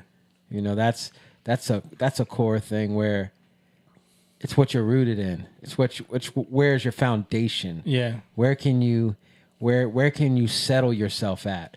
Where do you have peace? Right? Where are you getting your hope from? All these things, these are like love. Like, these are all the foundational things that matter. Where are you getting your love from? Hope. All these things. Because if you're not sounding very DNC right now. but what do? Joy. They take these things and they pervert it. They weaponize it. Yeah, You know, they dangle it in it. front of you. Yeah. As a way to capture you, but that's it. But the question is, what does that mean? Like, what do they say? Joy is strength through joy. Strength through joy. But it's funny because the Bible says the joy of the Lord is our strength. So see, like, where are you getting the strength through joy? Right. Where's that lead, or where did it come from? Where did the joy come from? It's got to come from somewhere. Yeah. You know, where's this love come from? Where's it come from? Yeah. Right. And these are the things we need to be paying attention. If we can have, it's the source, it's the foundation. Right. What are we building on? Mm-hmm. You know what I mean? Yeah, let's build. Yeah. But we got to build on something that's never That's a gonna strong move. foundation, You know what I mean? Well, to me, in the defense or argument for or against, right? I think one of the problems with a lot of people is when they start talking about hip hop, they're referring to material success, like swag. The clothes you wear, Right. yachts and Bentleys. Right. They're not. That's what he's talking about. This is the guy with the braids. Yeah. He's talking about it's giving you swag. Yeah. It's giving you a persona. It's giving you an image. It's giving you something to identify with. That's what they consider generational wealth. That's what they because if you drive through the hood in a Bentley with the top down, on people that are poor and you make them feel guilty or look up at you as that's why he's referring to the Right. pimp and all this kind of stuff. Because this is the imagery that's been given. Is that if you could come back to the neighborhood and floss on people who are poor. Right. It's like you said about You the won. music. It's inspired you. It's inspired you. Yeah. That's what it is. It's funny because one of the phrases that I hate today is, and that's why I was laughing, because he kept saying it, but not in that way. But how many times people, it's giving. Yeah. It's giving. Yeah. I know. Giving this. You know what I mean? I can't But- stand that phrase. Yeah. But like, even to say that, you like, even to think in that way, it came, somebody implanted that in you. Yeah. Like, it's giving this. Well, where's it coming from? Right. Somebody programmed you to Yeah. think that. So even to say that, Right. you don't even realize you're programmed. But you're in sense when you're saying that you're receiving it. Yeah. Because if something's giving something, Yeah. you gotta receive it. Yeah. and you think you got to figure it out because you can quote, process unquote, it, discern. Yeah. But I wanted to show this story from just getting into the culture. This is a guy from Philly who was just killed, a rapper. What was his name? YBC something. I didn't even know about that. Yeah, he Recently? this just happened. This is niggas fucking dirt up. he's a gangster in Philly and a rapper, and this is him digging up the grave of one of his ops. Where the fuck Carney at, yo? Carney, where the fuck you at? Ah! Got no fucking. So he's digging up the grave of one of his ops, and this is the guy right here. I'm Mr. Booga with the Booga. I be floating it, bitch. All a real nigga. Me. What Lil Durk say at this at the end of that song? Like real nigga. Me like this. So he was just killed because the people that are affiliated with the guy that he dug up ended up killing him. Wait. He really dug him up? Yeah. I thought he was just like doing a music video. Yeah, no. Like metaphorically. Said he dug up his op's grave for a music video. Right. Before bragging the next. Hey, what's ops? Yeah. Ops is short for your opponent or opposition, or that's I just slang. wanted to clarify. Yeah. Would you get with it, man? Come on. Jeez. Come on, man. You don't know any Gen Z stuff? Come on, man. Listen, I don't. Have some I have ribs. no shame in Have asking some questions. ribs. Yeah, I'm should glad have- Jake asked because I didn't know. I was like, It's yeah. so funny when I'm around, like, you know, especially my wife's family, like, and they're saying stuff like, I'm like, Yeah. wait, what are y'all? Explain to me what What that is is. this? And then they explain. I'm like, do y'all see how dumb that is? Well, like, sometimes. Here's the actual story from Channel 6. Rapper affiliated with Philadelphia street gang YBC shot dead in Olney. It says they're investigating a shooting that left popular rapper dead in the city's Olney section. Chopper 6 was over the blah, blah, blah. Police say 25-year-old male victim was shot multiple times in the chest and hand, but officers are still working to find where the shooting happened. Sources identified the victim. Let's see if they get into that story. Nope. No more information. But yeah, so apparently he, was killed by the people that were a part of that that rival gang. But people were posting how Dave Chappelle predicted this with one of his skits. I don't know if you guys remember. The crew went to the graveyard and dug up General Cornrow Wallace's body, absconding with it to their hideout. The incident was Mom didn't put it videotaped up. and Mom, sent to members I of the got it. 19th Street Gangsters. Shut up. The crew went to the graveyard and dug up General Cornrow Wallace's body. You guys remember this? absconding with it Yeah. to their hideout. The incident was videotaped and sent to members of the 19th Street Gangsters. Hey, fool, we got your leader. Look at us. Most definitely. Get a shoe. Look at them pretty shoes.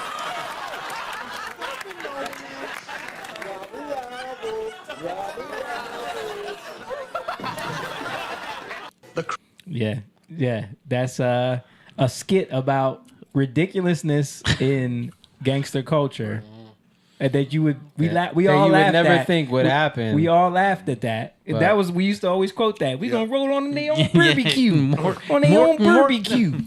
But it actually happens. Play stupid games, win stupid prizes. When culture devolves to the point where that is actually happening.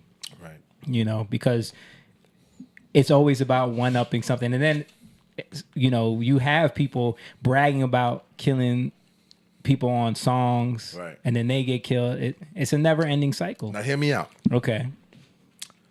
This is why I was talking to this guy. I'm a fight fan for people who don't know. I love UFC. I love MMA. I love boxing. I give this kid, everybody hates him. What's his name? Jake Paul. Credit. Because he's willing to do what most of these rappers talk about, but don't do. What? At least he's willing to get in the ring and fight. Because you know, all these rappers that are talking all this stuff, all Right. these kids would never do that. Right. They all kill each other, they all shoot each other. Yeah. None of them would actually meet in a squared circle and actually Be like, let's go toe to toe. But he's doing it for money, though. So, do it for they're rapping for money. And I think it's fake. No, I don't think it's fake. He could crack for real. He really can. Well, I'm not saying that he's a, you know, I'm just saying not an athlete, but I think it's a setup. I don't think it's a setup. I think so. I'm saying this. He's at least willing to do something that a lot of these guys won't do. But he's really fought people though. Yeah. You think the fights are fake? Some of them probably, you know. So you think people? But didn't like people the Mike Tyson thing? The Mike Tyson thing is a gimmick one, but Yeah. I think That's what I'm saying. It's going to be a real fight. It toes the line But of that. the other fights where people, you think people just let them knock them out for fakesies, like straight up knockouts? They get a lot of money, dude. Yeah, but dude, you get completely embarrassed. Like, no, I don't think they're fake. I don't think they're fake, but I do understand the gimmick aspect. What I'm pointing out is this: at least that kid is willing to go in there and do something. But most of these rappers that are talking this stuff, they're only talking like that because they're gonna run up on you. You're not tough if you run up on people when they're not looking. You have 12 dudes, you're shooting people. Yeah. If they're really that tough, if this truly is about standing on your word. Yeah, but go do it for real. But they died. Like the ones we're talking about, Yeah. they died. Yeah. Yeah. The guy that he dug up and him. Yeah. So in that case, it's like, yeah, they might not be fighting, but they're killing each other. Yeah, and it's not easier gonna- to kill somebody. It's not going to stop there No, because I'm whoever just- he's down with is going to want to get revenge. Right, yeah, sure. And it's it's gonna. But what I'm saying is like, I'm saying that the way they're talking is Yeah. like they're about that they're the toughest They're guys the on tough- the but world. they're not. They're cowards. They're running up on each Because other. real tough guys would be able to just square up and go Yeah. one-on-one Go with for it. somebody and improve your manhood that Yeah. way. But is that really even a tough guy? Not at all. Like In in the- terms of like actual, really, it's about can I argue? Not argue like fight, but I mean Right. like can I argue or debate something in a way that I can, or can I love somebody? Like, or can I not be emotional? How- Can I be in control of my emotions enough to not even need to fight, Yeah. not need to prove my manhood to you? Yeah, how hard is it to lay down your life and die for some BS thing that you believe in, rather than die every day to your own desires, to want to prove yourself for other people? Yeah. Because you truly love them and you want to see change in their life. Yeah. Which one's harder? Right. Obviously, the latter, right? Yeah. Right. It's easy to die. I mean, fools die all the time for Yeah. dumb reasons. Yep. You know, it's easy to do that. But there's something interesting that happens. Like even when you look at, you know, the training for soldiers or whatever, when they're truly being prepared and they have to like physically go up against one another, Mhm. they're humble, realizing that they're not all what they think that they are. They're not Mhm. trained when they go Yeah, up. definitely. One of my buddies is a state trooper, and he said that we had to physically get in a ring and fight somebody. Mhm. they had on gloves and everything like that. He's like, when you think that you're tough and you get in there and you have to, he's like, because you're gonna get into physical, and everybody has to do it. The girls have to fight the guys, because you can't be afraid of that. And he said that was probably the most. He's like, he's a football player. He's like, I've always been tough, but physically being in there when that bell rings and you have to defend yourself and someone's coming at you. Right. He's like, and you're also worried about being embarrassed. You see what I'm saying? And he was like, that humbled me the most. He's like, because he's a big guy. And he's like, and I thought I would do a lot better than but you're gassed out. Yeah. You're embarrassed about everyone looking at you. But that's why people talk about like the discipline of martial arts. Right. Is important in that way once too. You because know, it humbles you so quick, especially like jujitsu, because the smallest guy who knows what he's doing can completely control you. Not even just hurt you, like could control your entire body in a way. I've seen it. I've seen it. Yeah. Yeah. You know. What if this is on a less serious note? What if they brought back duels like they did back in the day? I think a lot of guys would be embarrassed. They would be embarrassed. They used to duel to the death, though. Yeah, like, but maybe didn't Hamilton kill someone? Yeah, maybe implement a duel thing where you choose if you want to duke it out in a boxing ring, or to the death. They would get rid of a lot of stupid people. No, we wouldn't do it. But who? But that's in like you have laws. There has to be honor amongst men for that. Like. But that's why, like, going back to what I was saying with, like, there's battle in other ways where we're battling in terms of we wrestle not with flesh and blood. Yeah, yeah. Where we're dealing with ourselves. Yeah, we're dealing with, like, think about it. It's one thing where you believe in Jesus, right? You believe in Jesus. So many people believe in Jesus, but you might not know him. Yeah. You might not understand who he really is. You might not really get a grasp of it, but you're like, no, I believe in Jesus. Believe, like, Jesus is my savior. Jesus died for my sin. Like, there's a lot of people that can say that, but they can't go deep and articulate things, right? Right. They can't speak to somebody else about it, right? Or if they do, somebody can come and make them look real foolish real quick. Right. Because they don't know. Oh, but did you know about this? The Bible's fake. Yeah. You didn't know the Bible was corrupt? And you didn't know the Gospels contradict themselves? Yeah. You didn't know? That? You didn't know that Jesus wasn't really his real name? Yeah. Like, all these things, like, you can be duped real quick. But is it to prove yourself, or is it to prove him? Because it's really helpful for other people. And in order to do that, you got to learn how to really go to war. Yeah. You know what I mean? And you get embarrassed real quick. And you find out, like, you're going to find out what's in you. You're going to find out, like, was I doing this for the wrong reasons? Yeah.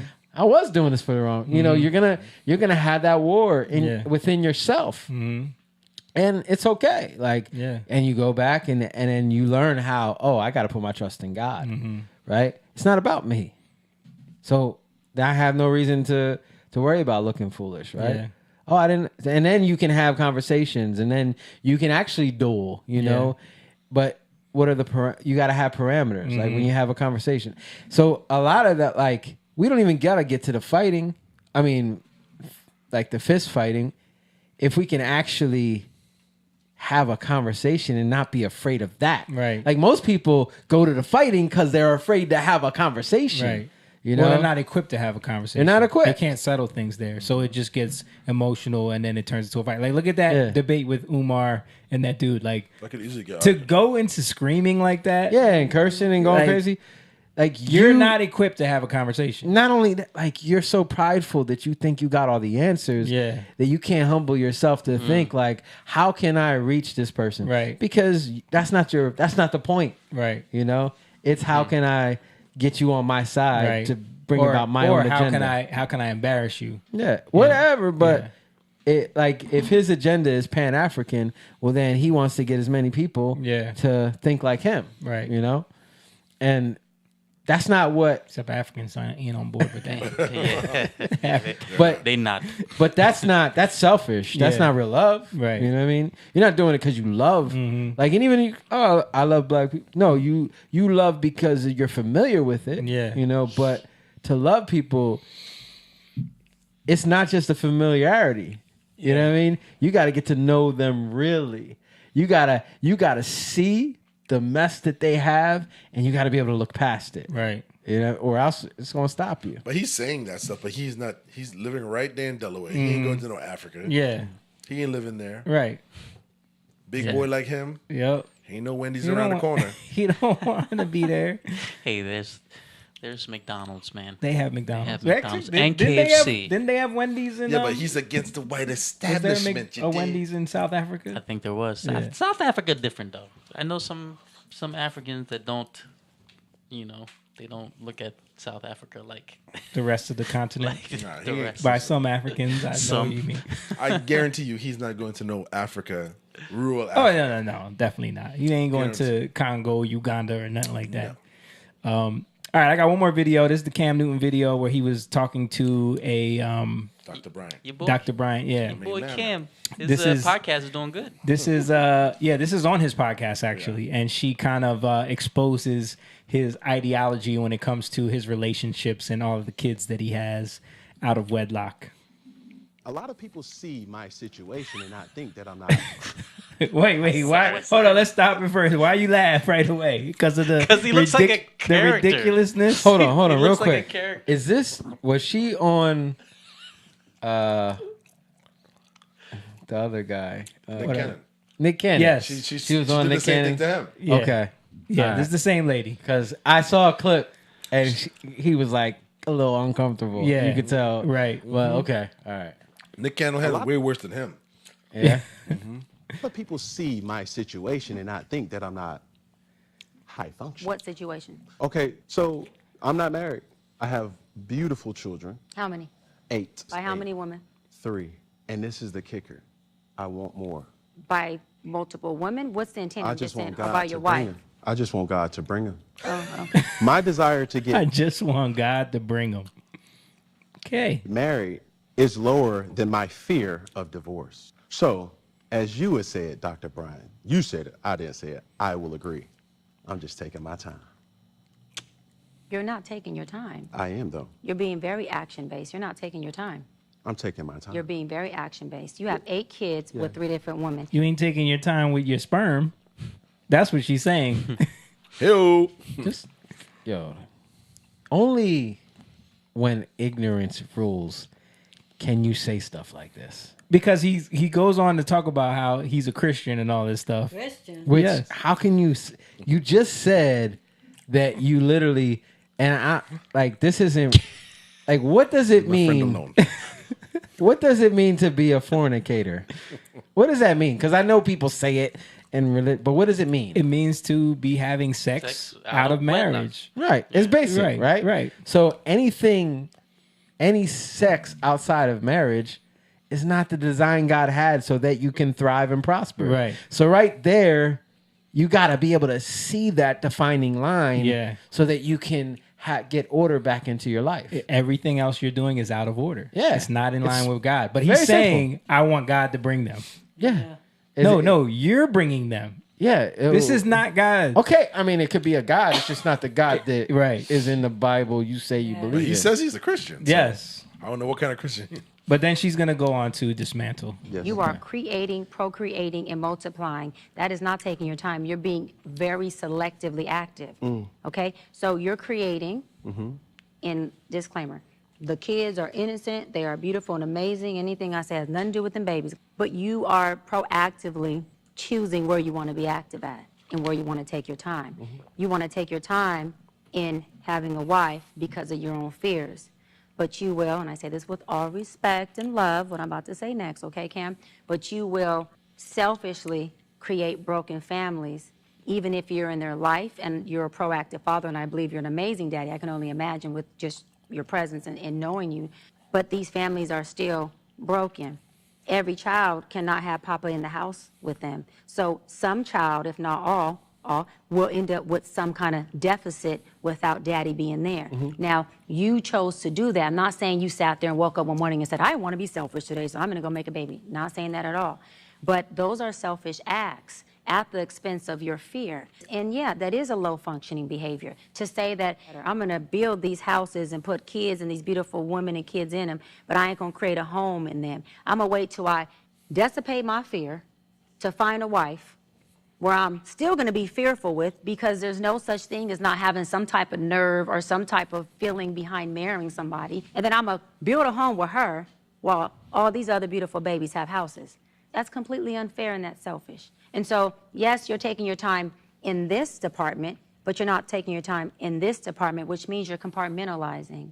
And compartmentalizing never works. Compartmentalizing hurts everybody involved. Everybody who's in this box and that box and this box and that box and this box. And then here you go over here trying to figure out what box you're going to feed or entertain or do. Then you're looking outside to figure out who's your next victim to put in the box.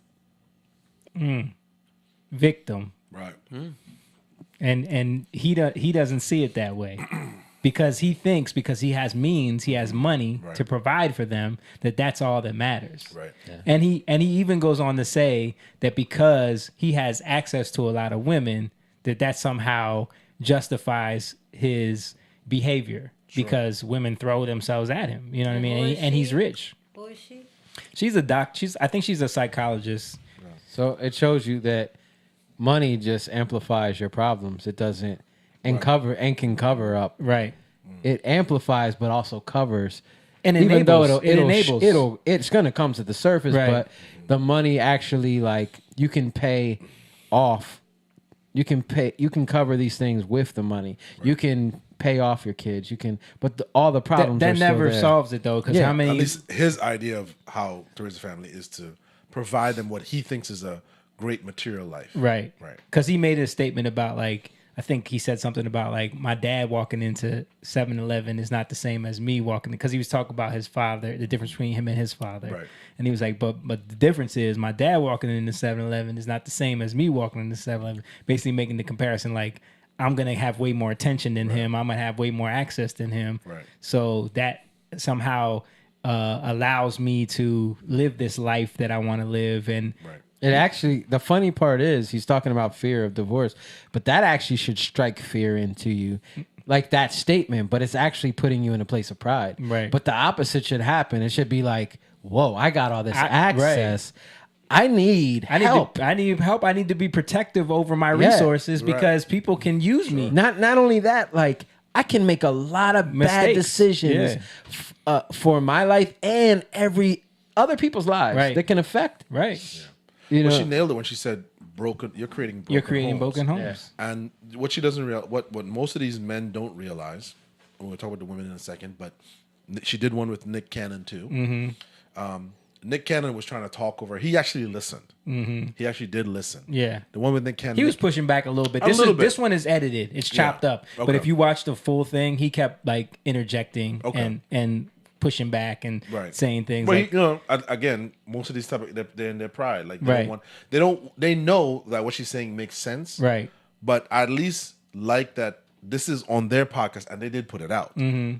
He could have censored this stuff. Right. And he didn't. Right. He put it out because we do need to talk about this kind of stuff, especially within the minority-based community or just in general, all communities. But what's happening here is this. The love of celebrity, because what you could also say this. You have one foolish man or one man who's practicing a form of indiscretion, and you have several foolish women, right? Yeah. Because it's not withheld knowledge that Cam Newton doesn't have 8 kids. Right. It's not withheld knowledge that Nick Cannon doesn't have 12 kids. Right. And there are girls willing to have the next one. Right. So one of the things, and I'm not making excuses for any of these men. I think what they're doing is terrible. But what happens a lot of the times is the finger pointing goes right to them because they're celebrities, they're famous, they have money, and we never say, hey, what about these men are attracting these women that are willingly going to give their bodies, right? Because childbirth is serious. You could die in this, right? And you're tethered to somebody for life now. So what is it that why are we in this space where these type of men are openly admitting, I don't want to get married to you. Right. I want to use your body. Right. I want to impregnate you. And I'm not going to pour anything else other than a seed and some money. And that's the end of that. I think because we have a culture of a woman would rather take that deal and have access to a lifestyle that she would want. That's what we're getting over understanding the value in being married before you have a child. Right. Understanding in building a family the proper way, the way God intended. You know what I mean? They prioritize their desires first to have a lifestyle, to have a certain image that they can, flaunt in front of others and say, the bragging points, the social status of have a baby with this famous person, this rich person. Right. And it acquires me a certain lifestyle. So that they prioritize that over honoring a relation of a marriage. It's comfort. Mm-hmm. People will they look for any way to get comfort because they don't feel comfort. They don't feel true love. They don't feel true worth, true value, and they're looking for it, but they settle for the right now, for the quick fix. So it's always about how can I get to the quickest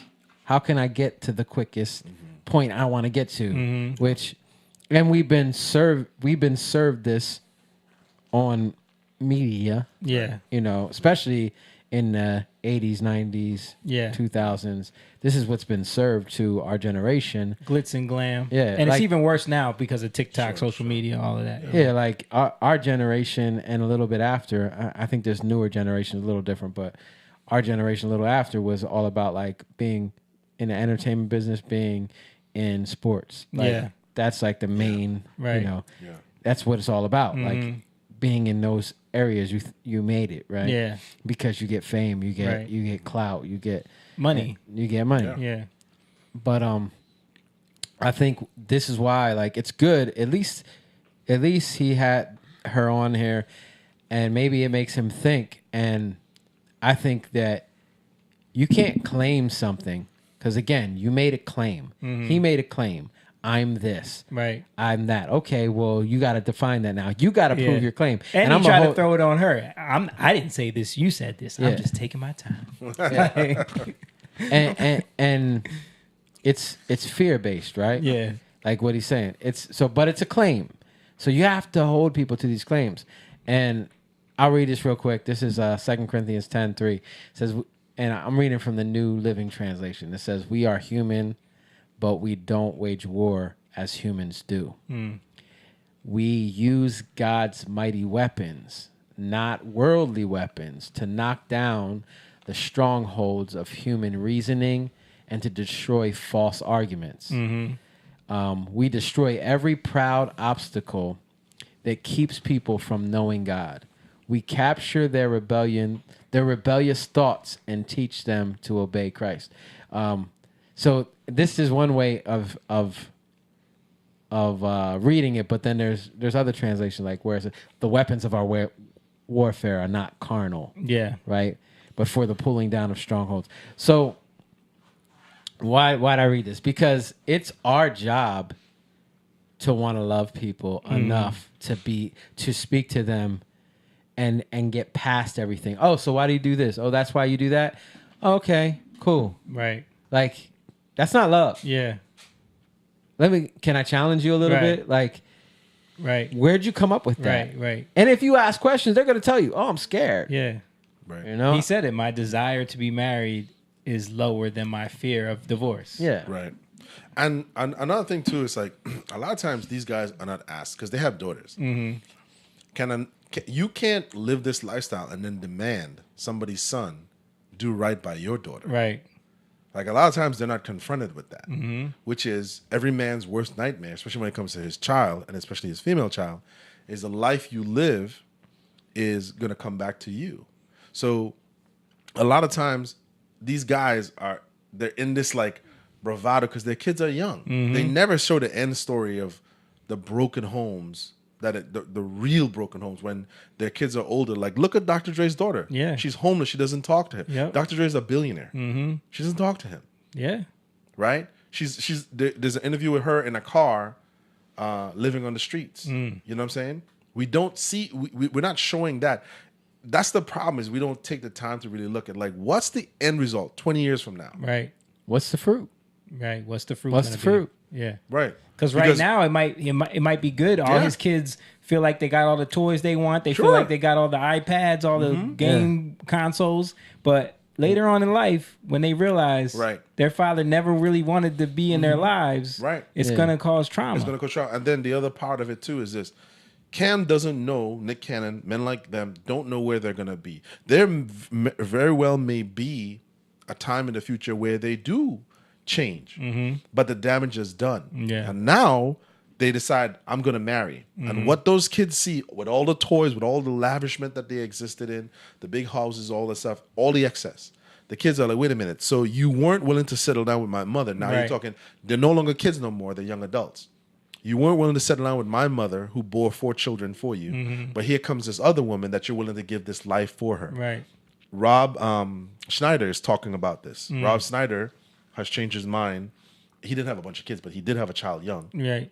And he said, you know, my daughter doesn't talk to me anymore because I've switched and I've gone more of a conservative view. And him and his daughter are battling online. He's like, but it's my fault because I never invested in her. I was too busy on my career. I was doing these movies, and I never invested in her. And now she's 20. He has a granddaughter that he doesn't know. So this is the thing that we don't highlight is the end result. Right. Because those kids that are joyous now are going to feel like, wait a minute. So my mom wasn't good enough, but this other woman, because they're always going to look at the other woman as she's taking their inheritance, right? That's what they're going to see. Right. So they may have a change in my, hey guys, I was wrong about this. And but the kids never see it that way because they're entitled, and you've made it them that way. And you're creating, even though you're paying them off and you're giving them a lifestyle, you're creating other jealous women that will influence those children and have little things to say because they're going to feel the some type of way too. Like, oh, you didn't want to marry me, but you'll marry her. And you the know what I mean? the percentage of step parents that abuse kids is high. Yeah. Very, very There's high. jealousy too. Yeah. They're jealous too. It's very high because, and think about it. A lot of times, You talking about physical abuse or physical like and mental, emotional, yeah, it's high. Yeah. Because a lot of times it's broken families. Yeah. And then broken families break families. Yeah. Like you're just because you need to be healed. Yes. Right? You need help.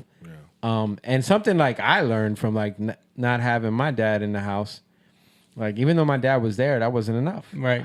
I realized like for me it was through God. I realized that because my dad wasn't in the house, I was able to put on a persona even with my dad because he couldn't hold me accountable. Right.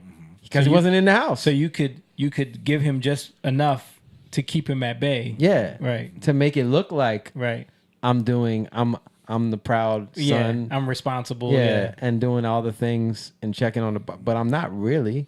Yeah. You know, and it's so important for especially boys. Well, it's for all kids, but I mean for boys to have their dad in the house. In the house. You know, yeah. so like what she's saying, like, yeah, you can't be around Can't be all everywhere. day.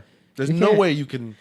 And the other be a good thing father. that he's not realizing is that like she did mention that like you're being selfish, but he's not realizing how selfish it is, and it's going to appear to those children that it's like, so you want women, you want access because you don't think he has access to all his baby moms. I'm sure he does. You know what I'm saying? Like whenever he wants. So it's like you want to have women in these, like she said, these compartmentalized boxes that you can go to and have access to whenever you want, but then not really be committed completely. Right. You know what I mean? So you just want to come and go as you please because, you know, the percentage of men that have baby moms that still can get in there when they want to, because how much do you think he's going to have a problem with if those women want to get married? Sure, but you better believe that. Because, or the money will stop. Right. Because what does it produce? Selfishness. It's control. It's selfishness. Produces more selfish. Yeah, it's manipulation because you're selfish. You don't really care about her. You don't really care about her in the way you should, and then that is seen. You think the kids don't see that? Right. Pretty obvious, right? It's easy for kids to see. I know for me, when I was a kid, I could see that you know, we the could selfishness see of our, how my dad acted towards my. I could see it. It Right. wasn't at 4 or 5 years old. You can tell. Yeah. You know, and that's an example you're portraying. And so now, like, oh, you didn't? Oh, you're afraid of divorce? Yeah. Well, you're gonna make your kids not even think marriage. There's no point in marriage whatsoever. Right. You're gonna think you're gonna make your kids worse than you. You know, that's what happens. Right. They become worse than you because you were selfish. All right, you're gonna create monsters. Right. You know, what are you producing? What is your fruit? The moral of today's story. Yeah, man. All right, let's leave it there, guys. That was some good stuff tonight. It's good to have everybody back. Thank you guys, everybody, for watching. Make sure you guys like the video and share this stream with all of your friends and family so that we can continue to grow the community here at the Young Lions. Shout out to everybody who is watching on Twitch, on Twitter, on Rumble, Facebook, YouTube. We appreciate all of our watchers and our followers. Don't forget, if you want to support these type of conversations and help grow what we do here, head on over to our Patreon, patreon.com/YoungLionTV, where you can become a member for as little as $3 a month. You can sign up and support what we do. Help us keep this thing going. We want to keep it growing. We want to be able to do this a lot more. And the only way we can do that is if people get behind and support it and help us out. Also, if you want to get some merch, head on over to jatan.com/shop where you can get our merch. And if you want to just throw some donation to the cause, you can hit us on the Cash App. It's $Young Lion TV.